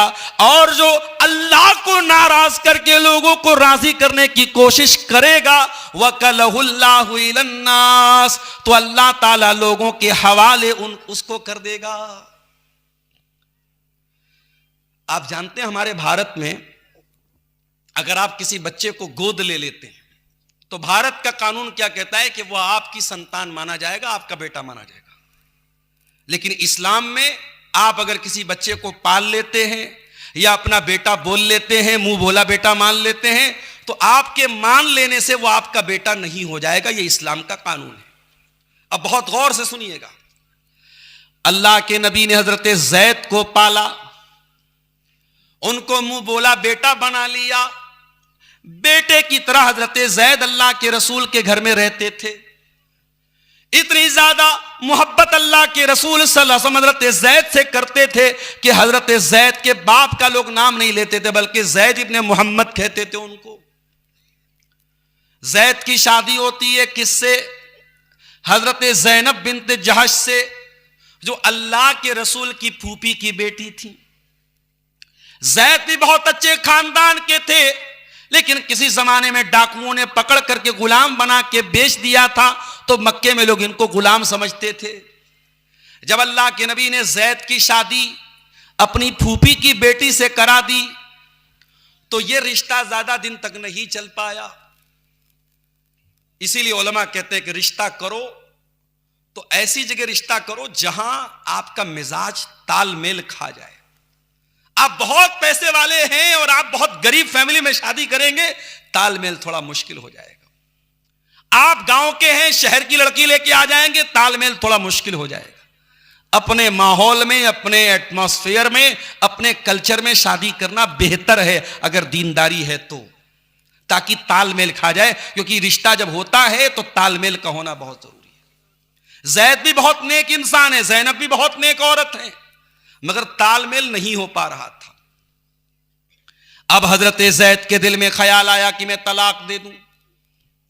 हजरत जैद अल्लाह के नबी के पास आते हैं और कहते हैं अल्लाह के नबी, मैं ज़ैनब के साथ नहीं रह सकता, मैं तलाक देना चाहता हूं। अल्लाह ताला की तरफ से यह बता दिया गया कि अल्लाह के रसूल, जैद अपनी बीवी को तलाक दे देंगे, और जब वो तलाक दे देंगे और ज़ैनब की इद्दत पूरी हो जाएगी, तो ऐ मेरे रसूल, आपको उस औरत से शादी करनी होगी, ताकि दुनिया से ये रस्म खत्म कर दी जाए कि अगर कोई मुंह बोला बेटा है तो वो सगा बेटा नहीं है। क्योंकि सगा बेटा होता तो सगे बेटे की बीवी तो बहू होती है, और बहू से ससुर की कभी शादी नहीं हो सकती। जैद की मुतल्लका बीवी से अल्लाह के रसूल का निकाह अल्लाह ताला ने करने का हुक्म दिया, ताकि इस रस्म को तोड़ दिया जाए, इस रिवाज को तोड़ दिया जाए। लेकिन अल्लाह के नबी को डर पैदा हुआ कि लोग क्या कहेंगे, लोग क्या कहेंगे। लोग तो डायरेक्ट यही बोलेंगे कि मोहम्मद रसूलुल्लाह ने अपनी बहू से शादी कर ली। अल्लाह के नबी के पास जैद आए। जैद ने कहा अल्लाह के नबी, मैं तलाक देना चाहता हूं अपनी बीवी को। आपने फरमाया अमसिक अलैका ज़ौजक वत्तकिल्लाह। आपने कहा जैद, अपनी बीवी को तलाक मत दे, उसको निकाह में बाकी रख। वतुख्फी फी नफ्सिका मल्लाहु मुब्दी। और ए नबी, आपको पता था कि तलाक हो जाएगी और आपको शादी करनी होगी ज़ैनब से, लेकिन आप अपने दिल में इस बात को छुपा रहे थे। वह तख्शन्नास, और ए मेरे नबी, आप लोगों से डर रहे थे। कभी जिंदगी में अल्लाह के नबी लोगों से नहीं डरे। इस मौके पर लोगों का एक डर आपके दिल में पैदा हुआ कि लोग क्या कहेंगे। अल्लाह ने फरमाया वल्लाहु अहक्कु अन तख्शा। ऐ मेरे नबी, लोगों से मत डरिए, अल्लाह से डरिए। अल्लाह ज्यादा हकदार है कि अल्लाह से डरा जाए। लोगों की परवाह मत करो। जब मसला दीन का आ जाए, शरीयत का आ जाए, तो अल्लाह ने जो कहा है उस पर अमल करो, लोगों की परवाह मत करो। नबी ने शादी कर ली हजरत ज़ैनब से। अब साहब बातें बनने लगी। इसके पहले, हजरत ज़ैनब के पहले, अल्लाह के रसूल के निकाह में ऑलरेडी 4 बीवियां थी। ज़ैनब 5वीं बीवी थी। लोगों ने कहा साहब ये रसूल तो बड़े अजीब, यहूदियों ने कहा ये रसूल तो बड़े अजीब रसूल है। ये अपने मानने वालों के लिए इन्होंने अलग कानून बनाया, अपने लिए अलग कानून बनाया। ये तो साहब 4 के बाद 5वीं शादी कर रहे हैं। एक एतराज किया लोगों ने। फिर दूसरा एतराज किया कि चलो ठीक है, ये रस्म बहुत गलत थी, तो इस रस्म को तोड़ना जरूरी था, तो रसूल ने ही क्यों तोड़ा, कोई और तोड़ देता। और फिर तीसरा सवाल कि नबी ने अपनी बहू की से शादी कर ली, अपने बेटे की बीवी से शादी कर ली। अल्लाह ने एक आयत में तीनों सवालों का जवाब दे दिया। कौन सी आयत? सूरह आज़ाब के अंदर आयत उतारी गई, मा काना मुहम्मदुन अबा अहदिम मिर रिजालिकुम। ओ लोगो, मोहम्मद सल्लल्लाहु अलैहि वसल्लम किसी मर्द के बाप नहीं है, उनकी औलाद में कोई मर्द नहीं है, उनके तो सारे बच्चे बचपन में इंतकाल कर गए, उनके औलाद में कोई लड़का जो है नहीं है जो जवान हो करके मर्द बना हो। मोहम्मद सल्लल्लाहु अलैहि वसल्लम किसी मर्द के बाप नहीं है। आज हमारे यहां लोग कहते हैं साहब इसको लड़का नहीं हुआ, इसकी तो नस्ल नहीं चलेगी। अरे अगर किसी को सिर्फ लड़कियां हैं वो दिल छोटा ना करे, जिसके सिर्फ लड़के हैं वो बहुत खुश नहीं है। दुनिया में आपकी औलाद नेक होना चाहिए मेरे साथी। अगर आपको सिर्फ अल्लाह ने बेटियां दी हैं, अपनी किस्मत में नाज कीजिए। नबियों को अल्लाह ने बेटियां दी हैं, नबियों को अल्लाह ने बेटियों का बाप बनाया है। हमारे आखिरी नबी 4 बेटियों के बाप थे। तो बेटी अगर है तो दिल मत छोटा करो मेरे भाई। बेटा है तो बहुत अच्छी बात है, बेटा नहीं है कोई बात नहीं, इसमें कोई खराबी की बात नहीं, कोई कमी की बात नहीं। फरमाया मा काना मुहम्मदुन अबा अहदिम मिर रिजालिकुम, मोहम्मद सल्लल्लाहु अलैहि वसल्लम किसी मर्द के बाप नहीं है। वलाकिर रसूल अल्लाह, बल्कि वो अल्लाह के रसूल हैं। जब वो अल्लाह के रसूल हैं तो कान खोल के सुन लो, तुम्हारे लिए जो नियम बनाया गया कि 4 से ज्यादा तुम शादी नहीं कर सकते, मोहम्मद रसूलुल्लाह अल्लाह के रसूल हैं। अल्लाह ताला उनको इस नियम से छूट भी दे सकता है, तुम्हें इस पर कोई एतराज का अधिकार नहीं है। वलाकिर रसूल अल्लाह, वो अल्लाह के रसूल हैं। व खातमन नबिय्यीन, और वो आखिरी नबी हैं, उनके ऊपर सारे दीन को मुकम्मल कर दिया गया है, उनको आखिरी नबी बना के भेजा गया है। अगर वो रस्म व रिवाज को नहीं तोड़ेंगे तो कौन तोड़ेगा? मेरे प्यारे साथियों, नबी ने जब लोगों की परवाह नहीं की तो तुम लोगों की परवाह क्यों करते हो? अपनी जिंदगी को अल्लाह और उसके रसूल के तरीके पर गुजारो। लोग क्या कहते हैं इसके चक्कर में मत पड़ो। लोग आपकी तारीफ करने के लिए आपके मरने का इंतजार करते हैं। और ये दुनिया, ये बड़ी जालिम दुनिया है मेरे साथियों। आज जुमा का दिन था, सूरह आला की तिलावत आपने जुमा की नमाज में सुनी होगी। सूरह आला की आयत भी आपके कानों से टकराई होगी। बल तुसिरूनल हयातद दुनिया वल आखिरतु खैरुन व अबका। मेरे बंदो, तुम दुनिया की जिंदगी को सब कुछ समझते हो, जबकि आखिरत की जिंदगी ज्यादा बेहतर और ज्यादा बाकी रहने वाली है। ना दुनिया की दौलत हमेशा रहने वाली है, ना दुनिया की औरत तुम्हारे हमेशा काम देने वाली है, न दुनिया की तंदुरुस्ती हमेशा रहने वाली है, न दुनिया का माल हमेशा तुम्हारे काम आने वाला है, न दुनिया की जमीन और जायदाद हमेशा तुम्हारे काम आने वाली है। जैसे ही इंतकाल हो जाएगा, दिल की धड़कन बंद हो जाएगी, सारी जमीन जायदाद तुम्हारे वारिसों की हो जाएगी, औलाद की हो जाएगी, बीवी की हो जाएगी। तुम तो खाली हाथ दुनिया से जाओगे। 2 गज जमीन में तुमको दफनाया जाएगा, तुमको कफन के सफेद कपड़े में कफनाया जाएगा, और उस कफन में कोई पॉकेट भी नहीं होगा, कोई नोटों की गड्डी लेके नहीं जाओगे, कोई करेंसी लेके नहीं जाओगे, कोई चेकबुक लेके नहीं जाओगे, खाली हाथ दुनिया से जाओगे। एक साहब ने एक दिन मसला पूछा, मौलवी साहब घर में अब्बा का इंतकाल हो गया है, और इंतकाल के बाद जब मैयत को नहलाना होता है तो मैयत के बॉडी पर जो कपड़ा होता है शरीर पर, वो तो उतार नहीं सकते, तो उसको कैंची से काट देते। तो कहा कि मौलवी साहब उस कपड़े का क्या करें? मैंने कहा भाई वो कपड़ा अब तो इस्तेमाल के लायक तो नहीं है, काटा जा चुका है उसको, तो उस कपड़े को आप कहीं फेंक दीजिए, डिस्ट्रॉय कर दीजिए, नष्ट कर दीजिए। उस कपड़े से कोई तबर्रुक हासिल थोड़ी करना है, और वो कपड़ा कोई मनहूस कपड़ा भी नहीं है। आप चाहें तो उसको रख लें अगर कोई काम की चीज, वरना फेंक दीजिए, कोई मसला ही नहीं है उसका। लेकिन आप सोचो मेरे प्यारे साथियों, आज हमारी औरतें बड़े शौक से अपनी सहेलियों को बताती, अपनी देवरानी जेठानी अपनी देवरानी को बताती है, देख मेरे पास इतनी साड़ी है, इतने सूट है, इतना जो है मेरे पास फला कपड़ा है। हाय हाय हाय। और इंसान मरता है तो इतना मजबूर है कि उसकी बॉडी से कपड़ा कैंची से काट के उतारा जा रहा है। ऐ इंसान, तू सिर्फ अपनी मौत पर गौर कर तो शायद तू दुनिया से दिल लगाना छोड़ देगा। दुनिया में आप नहाने जाते हैं, जाड़े का मौसम आया, गीजर लगा दिया है। मैं कहीं जाता हूं इस सर्दी के मौसम में, तो लोगों बाथरूम में भाई गीजर लगाए, नहीं लगा तो गर्म पानी लाओ, ठंडे पानी से नहीं नहा सकते। सफर में है, गला बैठ जाएगा, सर्दी जुकाम हो जाएगी, तकरीर करना है हमको। अल्लाह अकबर।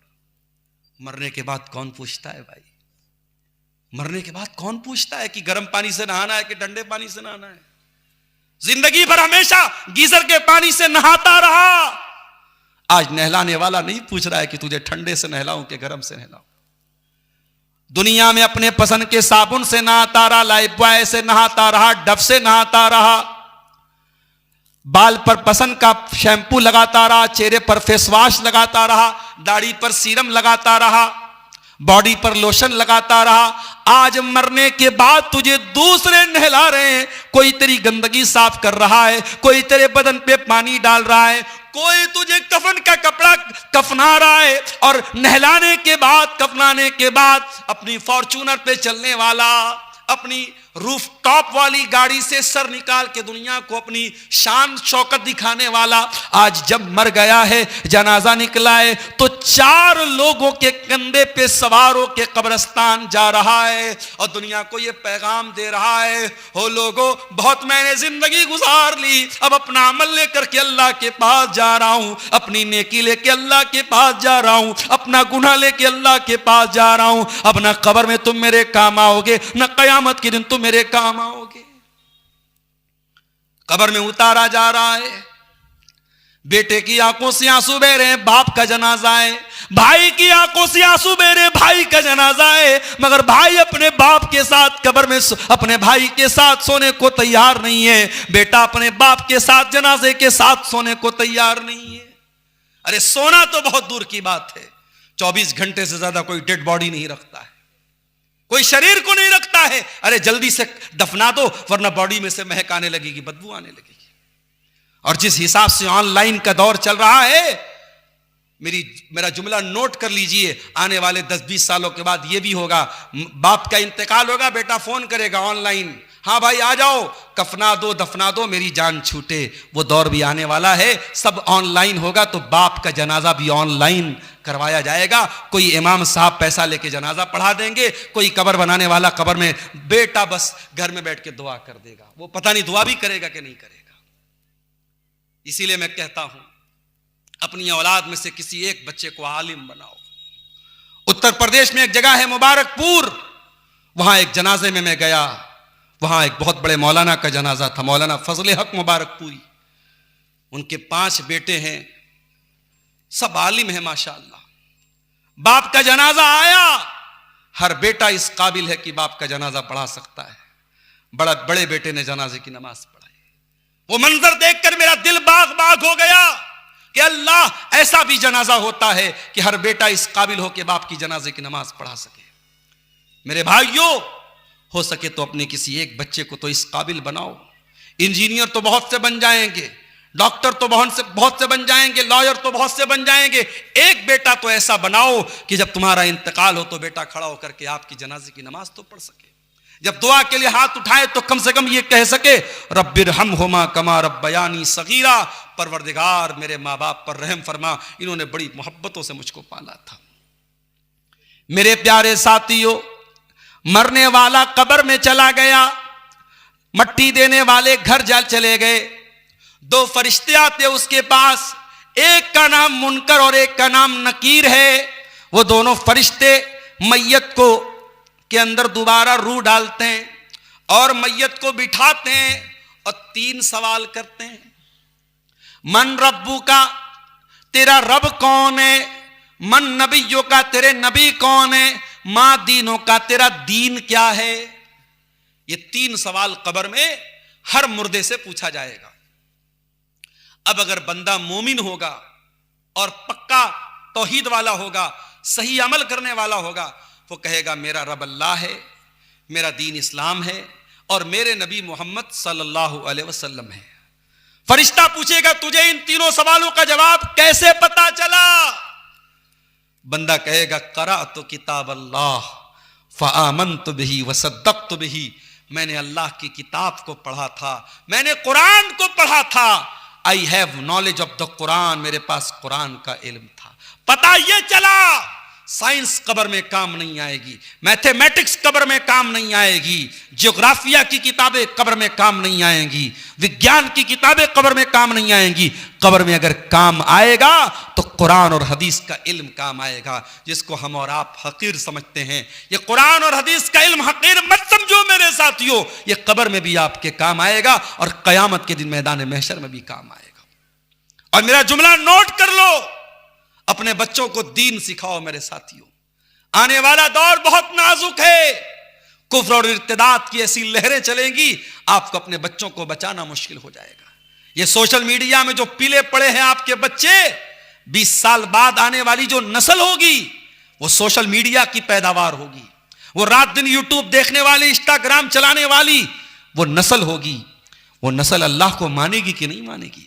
वो कयामत को मानेगी कि नहीं मानेगी? हर बात पर क्वेश्चन करने वाली नस्ल क्वेश्चन करेगी, अल्लाह कौन है? हमने तो अल्लाह को नहीं देखा।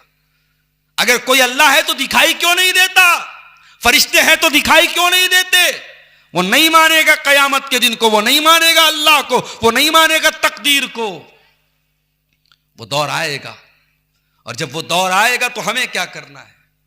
नबी ने फरमाया, ला यज़ालुन्नासु यतसाअलून, एक जमाना आएगा लोग बहुत ज्यादा सवाल करेंगे, बहुत ज्यादा सवाल करेंगे, अच्छा सवाल करेंगे, खराब सवाल भी करेंगे। यहां तक कि यह भी सवाल किया जाएगा, खलक़ल्लाहु कुल्ल शै, हर चीज को अल्लाह ने पैदा किया। फमन खलक़ल्लाह, तो अल्लाह को किसने पैदा किया? Who created Allah? Allah created everything, then who created Allah? Allah ने हर चीज को पैदा किया, तो अल्लाह को किसने पैदा किया? ये क्वेश्चन दिमाग में आएगा। जब ये क्वेश्चन दिमाग में आए तो प्यारे रसूल ने क्या कहा? फलयतअव्वज़ बिल्लाह, अल्लाह से, अल्लाह की पनाह तलब करो शैतान मरदूद से। ये सवाल तुम्हारे दिमाग में डालने वाला शैतान मरदूद है, तुम फौरन औज़ु बिल्लाहि मिनश शैतानिर रजीम पढ़ो और ये ख्याल अपने दिमाग से निकाल दो। वो दौर आने वाला है मेरे साथियों, बचा लो अपनी आने वाली नस्लों को। बच्चों को कारोबार सिखाते हो, बच्चों को खेती सिखाते हो, बच्चों को बिजनेस सिखाते हो, बच्चों को पैसा कमाना सिखाते हो, बच्चों को यह भी सिखाओ अल्लाह कौन है।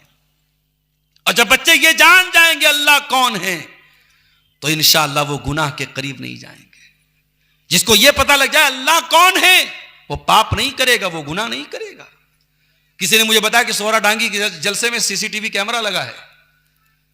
क्यों लगा है भाई सीसीटीवी कैमरा? इसीलिए तो लगा है कि कोई अप्रिय घटना ना हो, कोई गलत अगर वाकया होता है तो कैमरे में रिकॉर्ड हो जाएगा, पकड़ा जाएगा जो जिसने गलत काम किया है।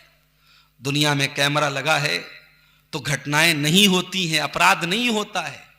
आज देखिए दिल्ली में कोई घटना होती है, कैमरे में रिकॉर्ड हो जाती है, हर जगह सड़कों पर कैमरे लग गए हैं। अगर दुनिया के लगे हुए कैमरे से अपराध कम हो सकता है तो जिसके दिल में अल्लाह के कैमरे का डर पैदा हो जाए। अल्लाह का कैमरा भी तो लगा है हर जगह। यालमु खाइनतल आयुनि व मा तुख्फिस सुदूर, अल्लाह तुम्हारी आंखों की चोरी को भी जानता है, तुम्हारे दिल के भेद को भी जानता है। इन्नहु अलीमुम बिज़ातिस सुदूर, वो तुम्हारे सीनों में छुपे हुए भेद को भी जानता है। अलम यालम बि अन्नल्लाह यरा, इंसान क्या तू नहीं जानता अल्लाह सब देख रहा है। मा यल्फिज़ु मिन कौलिन इल्ला लदैहि रकीबुन अतीद, तेरे जबान से जो लफ्ज निकलता है एक फरिश्ता सब रिकॉर्ड कर रहा है। व इन्ना अलैकुम लहाफिज़ीन किरामन कातिबीन यालमून मा तफ़अलून, हो लोगो हमने तुम्हारी एक्टिविटीज को रिकॉर्ड करने के लिए किरामन कातिबीन को मुकर्रर कर दिया है जो तुम्हारी एक एक एक्टिविटी को लिख रहे हैं। फरिश्ते सब रिकॉर्ड कर रहे हैं मेरे साथी।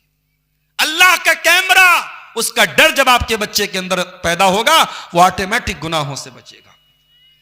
इसीलिए हजरत लुकमान अपने बच्चे से कहते हैं, या बुनैया इन्नहा इन तकुम मिस्काल हब्बतिन मिन खरदलिन फतकुन फी सखरतिन औ फिस समावाति औ फिल अर्दियाति बिहल्लाह, ऐ मेरे बच्चे, एक राई के दाने के बराबर भी कोई चीज होगी, आसमानों में कहीं होगी, जमीन में कहीं होगी, किसी चट्टान के अंदर होगी, अल्लाह उसको सामने ले आएगा।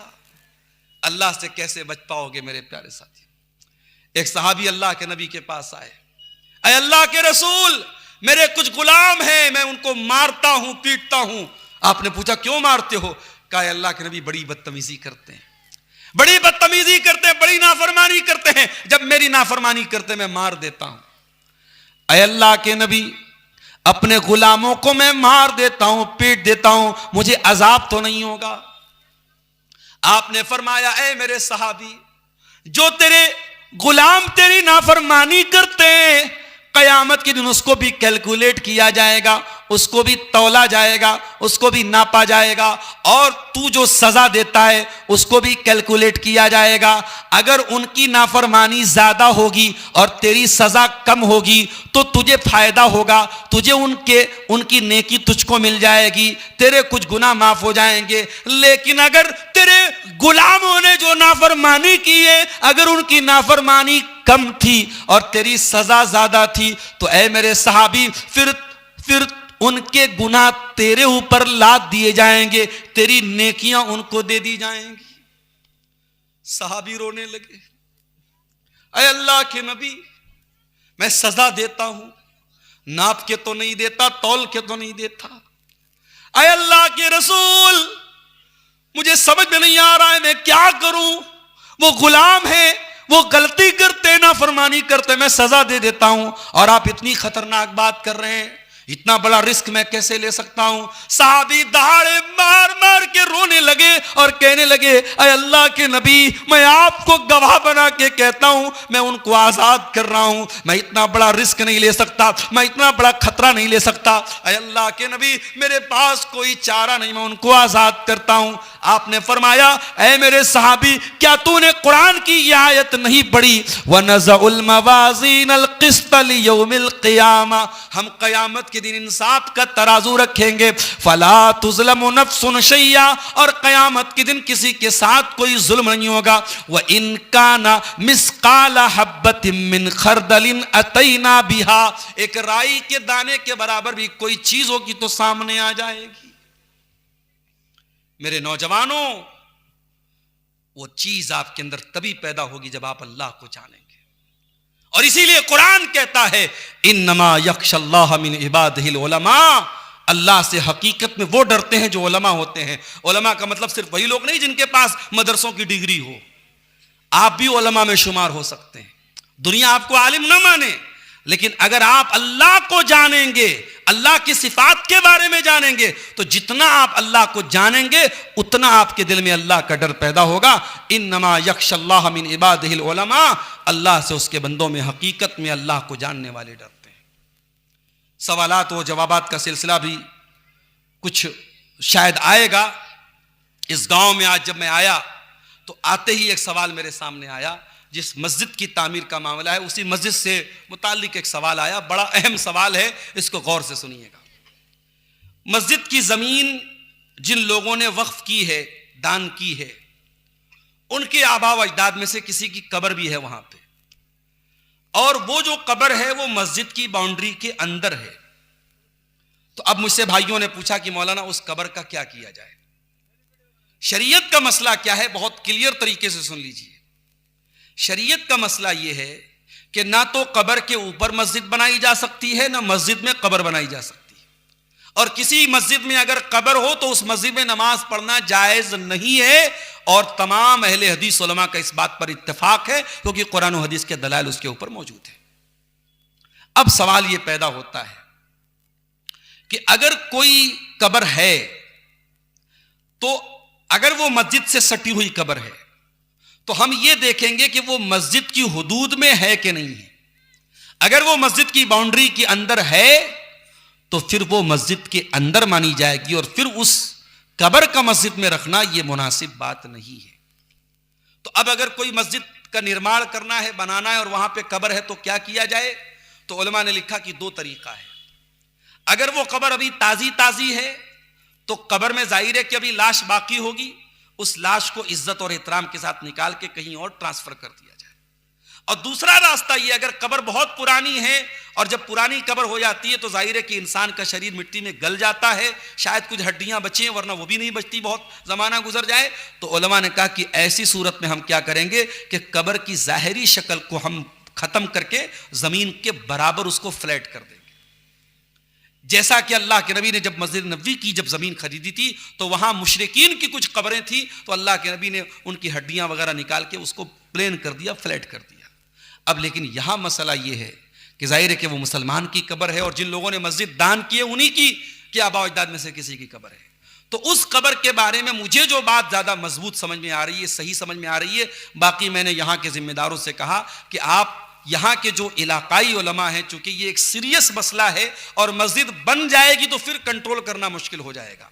और मैं बंगाल की कई मस्जिदों को जानता हूँ, यूपी की कई मस्जिदों को जानता हूँ जहाँ यही गलती की गई और कब्र थी मस्जिद में और उसको छोड़ दिया गया और वहाँ कब्र पे जो है वैसी मस्जिद बना ली गई। और बहुत सारे गाँवों में वहाँ कुछ लोग नमाज पढ़ते हैं, कुछ लोग नहीं पढ़ते हैं, आपस में इख्तलाफ होता है। वो सिचुएशन आपके यहाँ न पैदा होने पाए, इसलिए मुझको जो मुनासिब लगता है कि आप जब मस्जिद का नौ निर्माण कर रहे हैं, मस्जिद की तामीर नौ कर रहे हैं, तो कोशिश ये कीजिए कि आप उस कब्र को छोड़ करके आप मस्जिद की बाउंड्री खड़ी कीजिए। उसमें अगर कुछ जमीन चली जाती है तो चली जाए, आप उसका लालच मत कीजिए, लेकिन उसको मस्जिद की बाउंड्री के बाहर कर दीजिए ताकि आप इस रिस्क से बाहर आ जाएं। क्योंकि अगर मस्जिद की बाउंड्री के अंदर है, मस्जिद के गेट में आप दाखिल और अंदर वो कब्र है, तो फिर ये चीज मुनासिब नहीं है। अगर किबला की तरफ है तब तो बहुत खतरनाक बात है। अगर जैसा कि यहां मुझे लोगों ने बताया कि वो पूर्व साइड में है, किबला के अपोजिट साइड में है, तो भी वो गलत है क्योंकि वो मस्जिद के प्रेमिसेस के अंदर है, मस्जिद की बाउंड्री के अंदर है,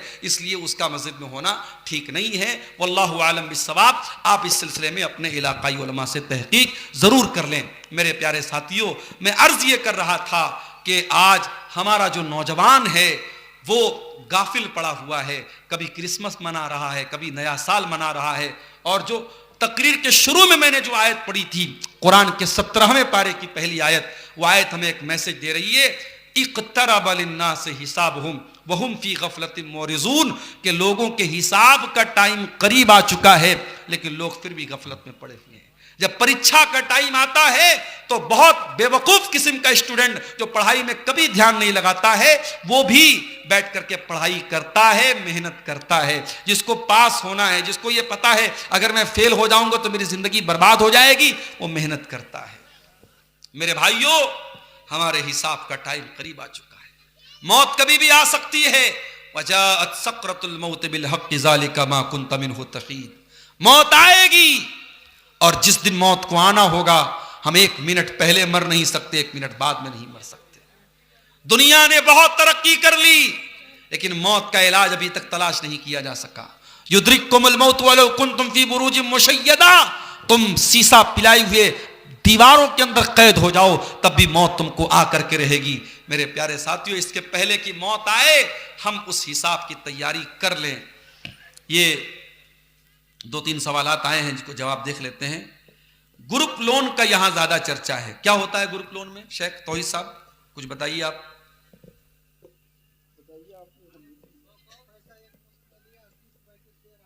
एक बात, मोटी मोटी बात आप समझ लीजिए, शरीयत में पैसे के बदले अगर हम पैसा ले रहे हैं तो उसमें कमी और बेशी करके नहीं ले सकते। अगर मैंने आपको 1 लाख रुपया दिया और यह तय करके दिया कि आप मुझे वापस 1,20,000 लौटाएंगे, तो वो 20,000 शरीयत की नजर में सूद है, ब्याज है, हराम है, रिबा है। शरीयत ये कहती है कि आप किसी को भी अगर पैसा उधार देते हैं, कर्ज देते हैं, लोन देते हैं, तो लोन पर आप किसी भी प्रकार का बेनिफिट नहीं ले सकते। इसीलिए अगर आप कोई सामान गिरवी रखते हैं किसी के पास, तो गिरवी सामान रख करके जो आपको लोन दे रहा है, उस गिरवी सामान से अगर वो बेनिफिट उठा रहा है तो वो भी सूद में आता है, वो भी हराम है। इसलिए बहुत सारी जगहों पे क्या होता है कि मकान लोग किसी को किराए पे देते हैं तो उसकी शक्ल क्या है कि 10 लाख रुपया वो एडवांस ले लेते हैं पूरा और उसको मकान रहने के लिए दे देते हैं। अब वो 2 साल, 4 साल, 5 साल रहता है और फिर जब जाने लगता है वो 10 लाख उठा के वापस देते हैं। उलमा ने इसको भी हराम कहा है, ये भी सूद की एक शक्ल है। क्यों?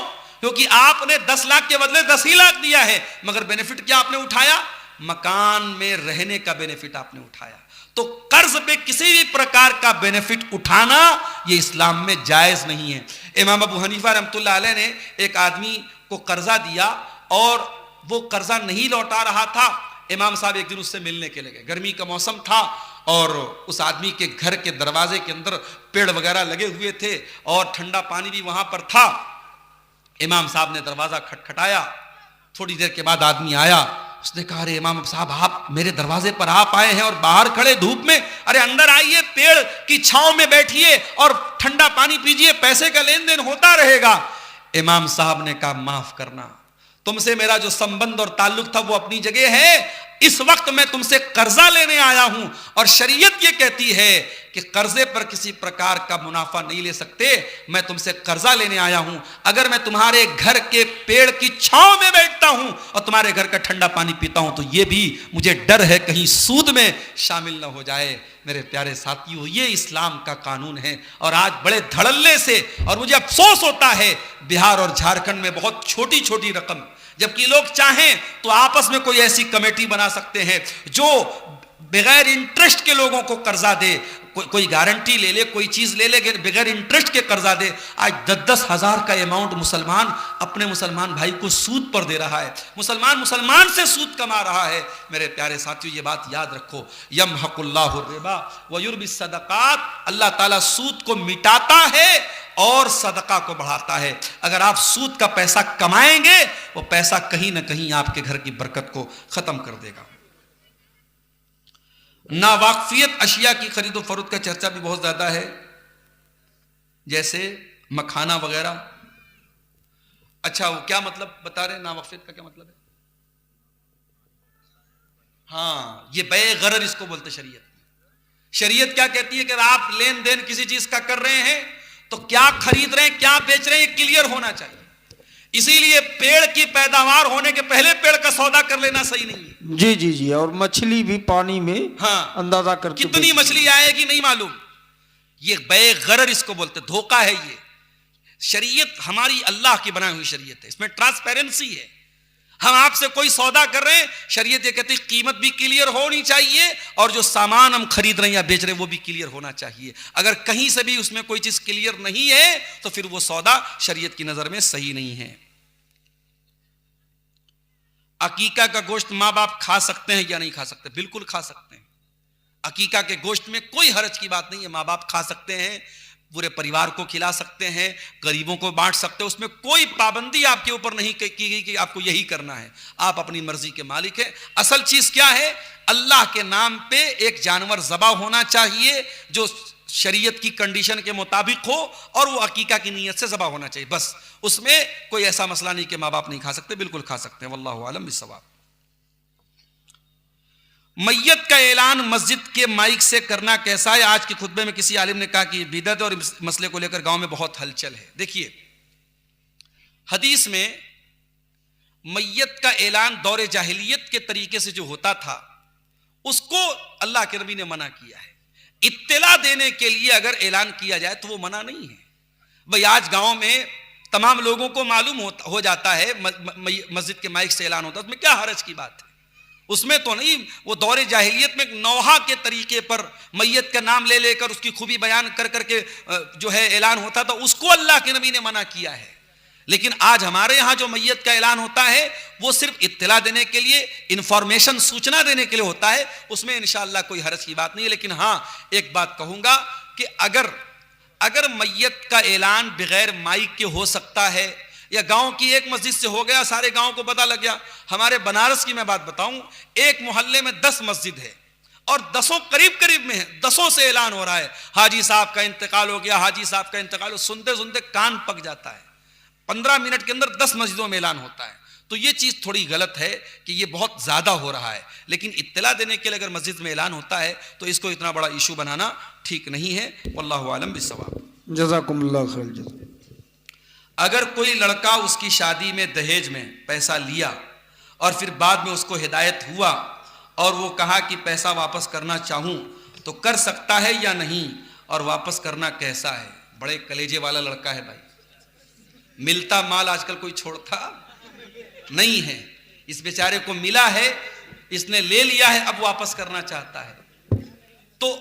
अच्छा नहीं, इसमें तो यही लिया कि ले चुका है, ले चुका है, लेना गलत था, उसने ले लिया, अब तौबा का ख्याल आया तो ससुर जी से बात कर ले कि भाई बाइक आप वापस ले लीजिए, 4 व्हीलर वापस ले लीजिए। तो अगर वापस देना चाह रहा है और ससुर अगर वापस ले रहा है तो कोई हरज की बात नहीं कर सकते। तौबा में भाई अगर हमने किसी का पैसा नाजायज तरीके से ले लिया तो तौबा की एक कंडीशन ये भी है कि पैसा वापस करना पड़ेगा। तो यहां वो वाली नाजायज शक्ल तो नहीं है भाई, ऐसा नहीं कि ससुर के ऊपर जबरदस्ती करके आदमी ले रहा है, वो एक रिवाज है, गलत रिवाज है, पड़ गया है। लेकिन अगर इंसान तौबा कर रहा है और उसका ख्याल है कि वापस कर देना चाहिए और ससुर ले रहा है तो वापस कर दे, कोई हरज की बात नहीं। ससुर अगर इनकार कर रहा है, नहीं भाई हमने दे दिया, हम वापस नहीं लेंगे, तो अब चूंकि तौबा कर चुका है तो इंशाअल्लाह गुनहगार नहीं होगा। लेकिन अगर तौबा कर लिया है तो एक बार ट्राई कर ले, शायद ससुर मान जाए। लेकिन अब आजकल क्या होता है, 50,000 की बाइक है, 2 साल बाद आप वापस करेंगे तो 25,000 की पड़ेगी, वो है हाफ वैल्यू हो जाएगी। तो आप देख लीजिए, एक बार ससुर जी से बात कर लीजिए। ससुर जी भी सोचेंगे कि हम वापस ले लेंगे, हमारी लड़की को ना वापस भेज दें, वो इतना बड़ा रिस्क लेंगे नहीं, मेरे ख्याल से मना कर देंगे। लेकिन अगर ले ले तो आप वापस कर सकते हैं। चंदा बहुत कम हुआ है, इसलिए आप हजरात से गुजारिश है कि और 10 मिनट मौलाना डॉक्टर अब्दुल गफ्फार साहब सलफी हैं कुर्सी पर, आप इनसे आए, मुसाफा करें और मस्जिद के लिए चंदा रखते जाए। जैसे मौलाना जर्जी साहब की तकरीर में होता है 20,000 30,000 चंदा हो जाता है, आप लोग भी आके मुसाफा करें। और जितने चैनल वाले हैं, मौलाना अब्दुल गफ्फार साहब मना नहीं करते हैं, सबको तकरीर रिकॉर्डिंग का मौका, अच्छा खासी कमाई है, इसलिए आप लोग भी 100-500 जो हो सके चंदा दे के जाइएगा मस्जिद के लिए। आइए सब लोग मुसाफा कीजिए मौलाना से। सवालात 1-2 और हैं, जवाब दे के बाद खत्म करते हैं। अगर कोई गैर मुस्लिम फोन किया और नमस्कार बोला तो हम उसको जवाब में उसको क्या कहेंगे आदाब के लिए? देखिए, ये भारत जैसे मुल्क में जहाँ मल्टी कल्चर है और मुख्तलिफ मज़ाहिब के बीच में आप रहते हैं, ये बड़ा अहम सवाल है, इसका सामना भी हमको करना पड़ता है। तो नमस्कार का एक लफ्ज़ ऐसा है कि इसके कई माना होते हैं। संस्कृत में नमन के माने किसी का एहतराम करना भी होता है, सम्मान करना, किसी के आगे झुकना भी होता है, किसी को सजदा करना भी होता है। और नमस्कार का मतलब कि मैं आपको नमन करता हूं, तो भाई एहतराम भी एक माना हो गया, झुकना भी एक माना हो गया, और इबादत के माना में भी नम का लफ्ज इस्तेमाल होता है। तो ये लफ्ज मशकूक लफ्ज है, डाउटफुल लफ्ज है, इससे हमें अवॉइड करना चाहिए। जब एक लफ्ज के कई माना और उसमें 1-2 माना हराम हो तो हमें वो लफ्ज इस्तेमाल करने से बचना चाहिए।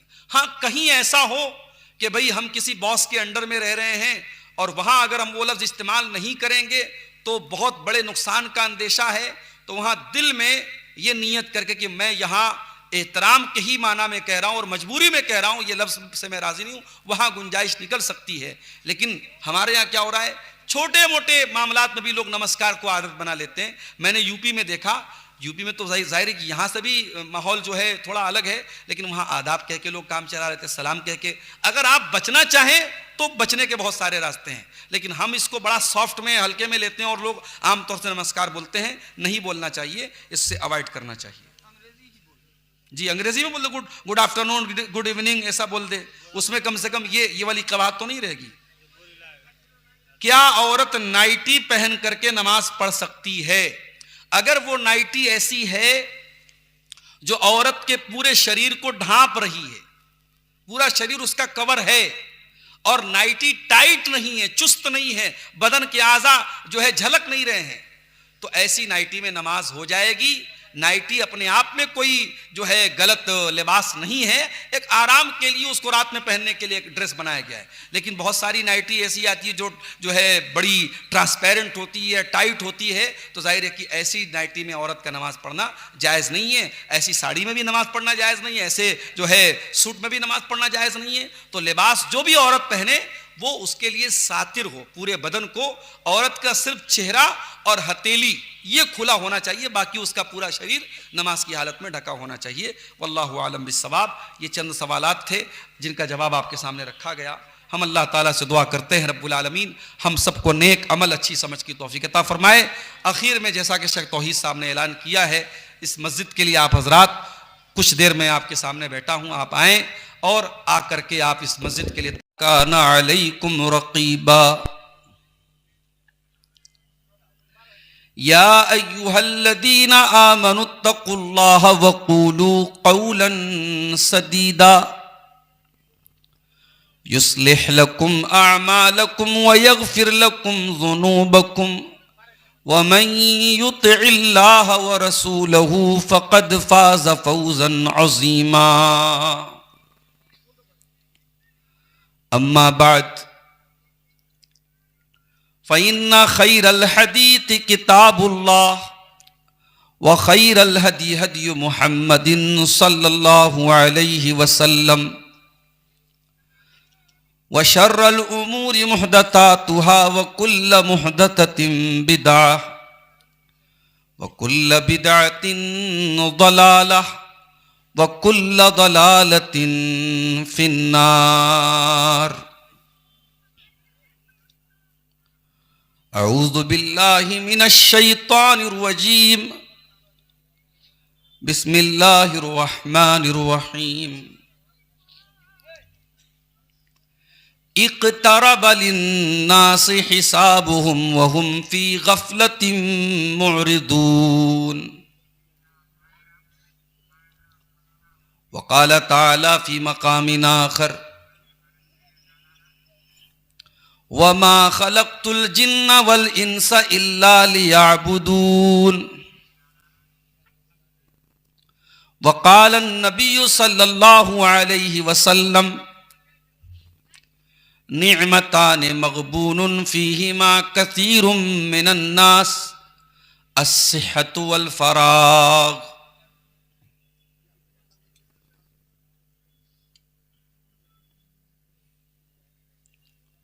जो चाहे कीजिए कोई सजा तो है ही नहीं। जो चाहे कीजिए कोई सजा तो है ही नहीं। ज़माना सोच रहा है खुदा तो है ही नहीं। ज़माना सोच रहा है खुदा तो है ही नहीं। दिखा रहे हो नई मंजिलों के ख्वाब हमें। दिखा रहे हो नई मंजिलों के ख्वाब हमें। तुम्हारे पास तो कोई तुम्हारे पास कोई रास्ता तो है ही नहीं। तुम्हारे पास कोई रास्ता तो है ही नहीं। वो अपने चेहरे के दागों पे क्यों न फ़ख्र करे। वो अपने चेहरे के दागों पे क्यों न फ़ख्र करे। अब उनके पास कोई आईना तो है ही नहीं। अब उनके पास कोई आईना तो है ही नहीं। सब आसमान से उतरे हुए फरिश्ते हैं। सब आसमान से उतरे हुए फरिश्ते हैं। अभी के लोगों में कोई बुरा तो है ही नहीं। अभी के लोगों में कोई बुरा तो है ही नहीं। जो चाहे कीजिए कोई सजा तो है ही नहीं। इस इजलास के सदर मोहतरम और सीमांचल की और शेरशाबादी बिरादरी के बावकार आलिम दीन और बेहतरीन मुकर्रिर और मिल्लत का दर्द रखने वाले और सदारत की कुर्सी पर बैठने के बावजूद आखिर तक स्टेज पर जम करके मस्जिद का इदारे का ताउन कराने वाली शख्सियत शेख तौहीद आलम सलफ़ी साहब,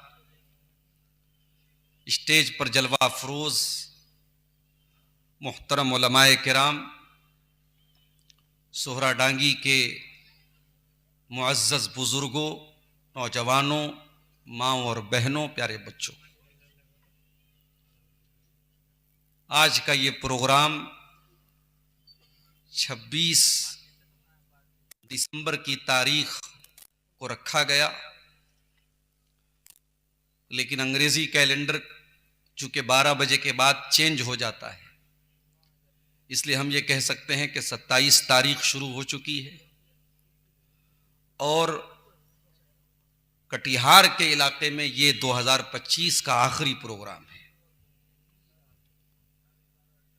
आज का ये प्रोग्राम जब मैंने दिया था तो ये तो मालूम था कि सर्दी पड़ेगी, लेकिन इधर एक हफ्ते से सर्दी बहुत ज्यादा बढ़ गई और मैं बहुत डर गया कि प्रोग्रामों को कैसे मैनेज किया जाएगा, क्योंकि आप जानते हैं मैं बाई रोड सफर करता हूं और आज के सफर में तो बनारस से मैं कार लेके आया हूं और बहुत सर्दी बनारस में भी पड़ रही थी, मगर ड्राइवर साहब हमारे बेचारे हिम्मती हैं, नौजवान हैं, वो तैयार हुए और मैं फैमिली को लेकर के आने, बच्चों की भी छुट्टी थी, उनको लेकर के आने का प्लान था, मैंने उसको कैंसिल किया, अकेला ही आया, छोटा भाई मेरा साथ में आया है।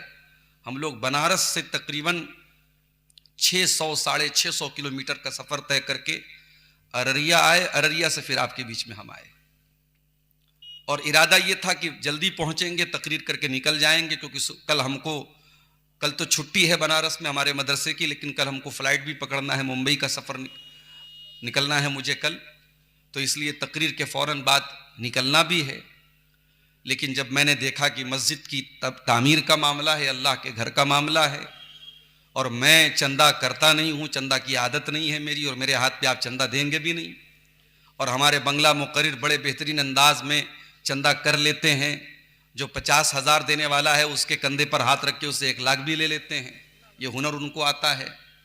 तो मैंने सोचा चलो भाई मस्जिद का फ़ायदा है, मैं आधा घंटा बैठ ही जाता हूँ, ठीक है, कुछ हम देर से पहुँचेंगे बनारस, कोई ऐसा भागम भाग नहीं है, इत्मीनान से गाड़ी भी चला के जाना है, कोहरे का मौसम है, दुआ कीजिए सही सलामत हम अपनी मंजिल पर पहुँच जाएँ। मैं मुबारकबाद देता हूँ सोहरा डांगी के उन तमाम लोगों को जिन्होंने इस दौर में, जब मस्जिदों को बनाने के बहुत सारे रास्ते हैं और आपके सीमांचल की बहुत सारी मस्जिदें हैं जो बाहर के पैसों से बनी हैं, मगर इस गांव के लोगों की हिम्मत को सलाम करता हूं कि उन्होंने इतना बड़ा प्रोजेक्ट मुझे बताया, लोगों ने बड़ा, ज़मीन बड़ी है, अगर मस्जिद का पूरा काम कंप्लीट करेंगे 1 करोड़ तक खर्च जाएगा। गांव है, कोई बहुत बड़ा शहर नहीं है, करोड़पतियों का इलाका नहीं है, मगर लोगों ने सिस्टम बनाया, हर परिवार के हर मर्द के पीछे इतना पैसा आपको मस्जिद में देना पड़ेगा और लोगों ने दिया भी है और आज भी अल्हम्दुलिल्लाह काफ़ी चंदा लोगों ने दिया है। मैं आपके जज्बे को सलाम करता हूँ और दुआ करता हूँ अल्लाह इस दान को, इस सदका खैरात को आपकी नजात का ज़रिया बना दे, और जिन लोगों ने अपने मरहूमीन की तरफ से दिया है, अपने माँ बाप की तरफ से या जो भी उनके रिश्तेदार इंतकाल कर चुके हैं उनकी तरफ से उन्होंने मस्जिद में ताउन दिया है, अल्लाह उनके ताउन को कबूल फरमाए, उनके मरहूमीन की मग़फ़िरत फरमाए और इस गांव के लोगों को इस मस्जिद की तामीर जल्द से जल्द मुकम्मल करने की तौफीक अता फरमाए, आमीन। मेरे भाइयों, दिसंबर का ये आखिर का जो टाइम है, ये पूरी दुनिया में छुट्टी का टाइम माना जाता है। अभी हमारे एक दोस्त उम्रा करने गए, वहां बहुत भीड़ है। मैंने पूछा क्यों इतनी भीड़ है? बोले उम्रा करने बहुत सारे लोग आए हैं। मैंने कहा क्यों आए हैं? कहा कि छुट्टियों का टाइम है, क्रिसमस का त्यौहार और उसके बाद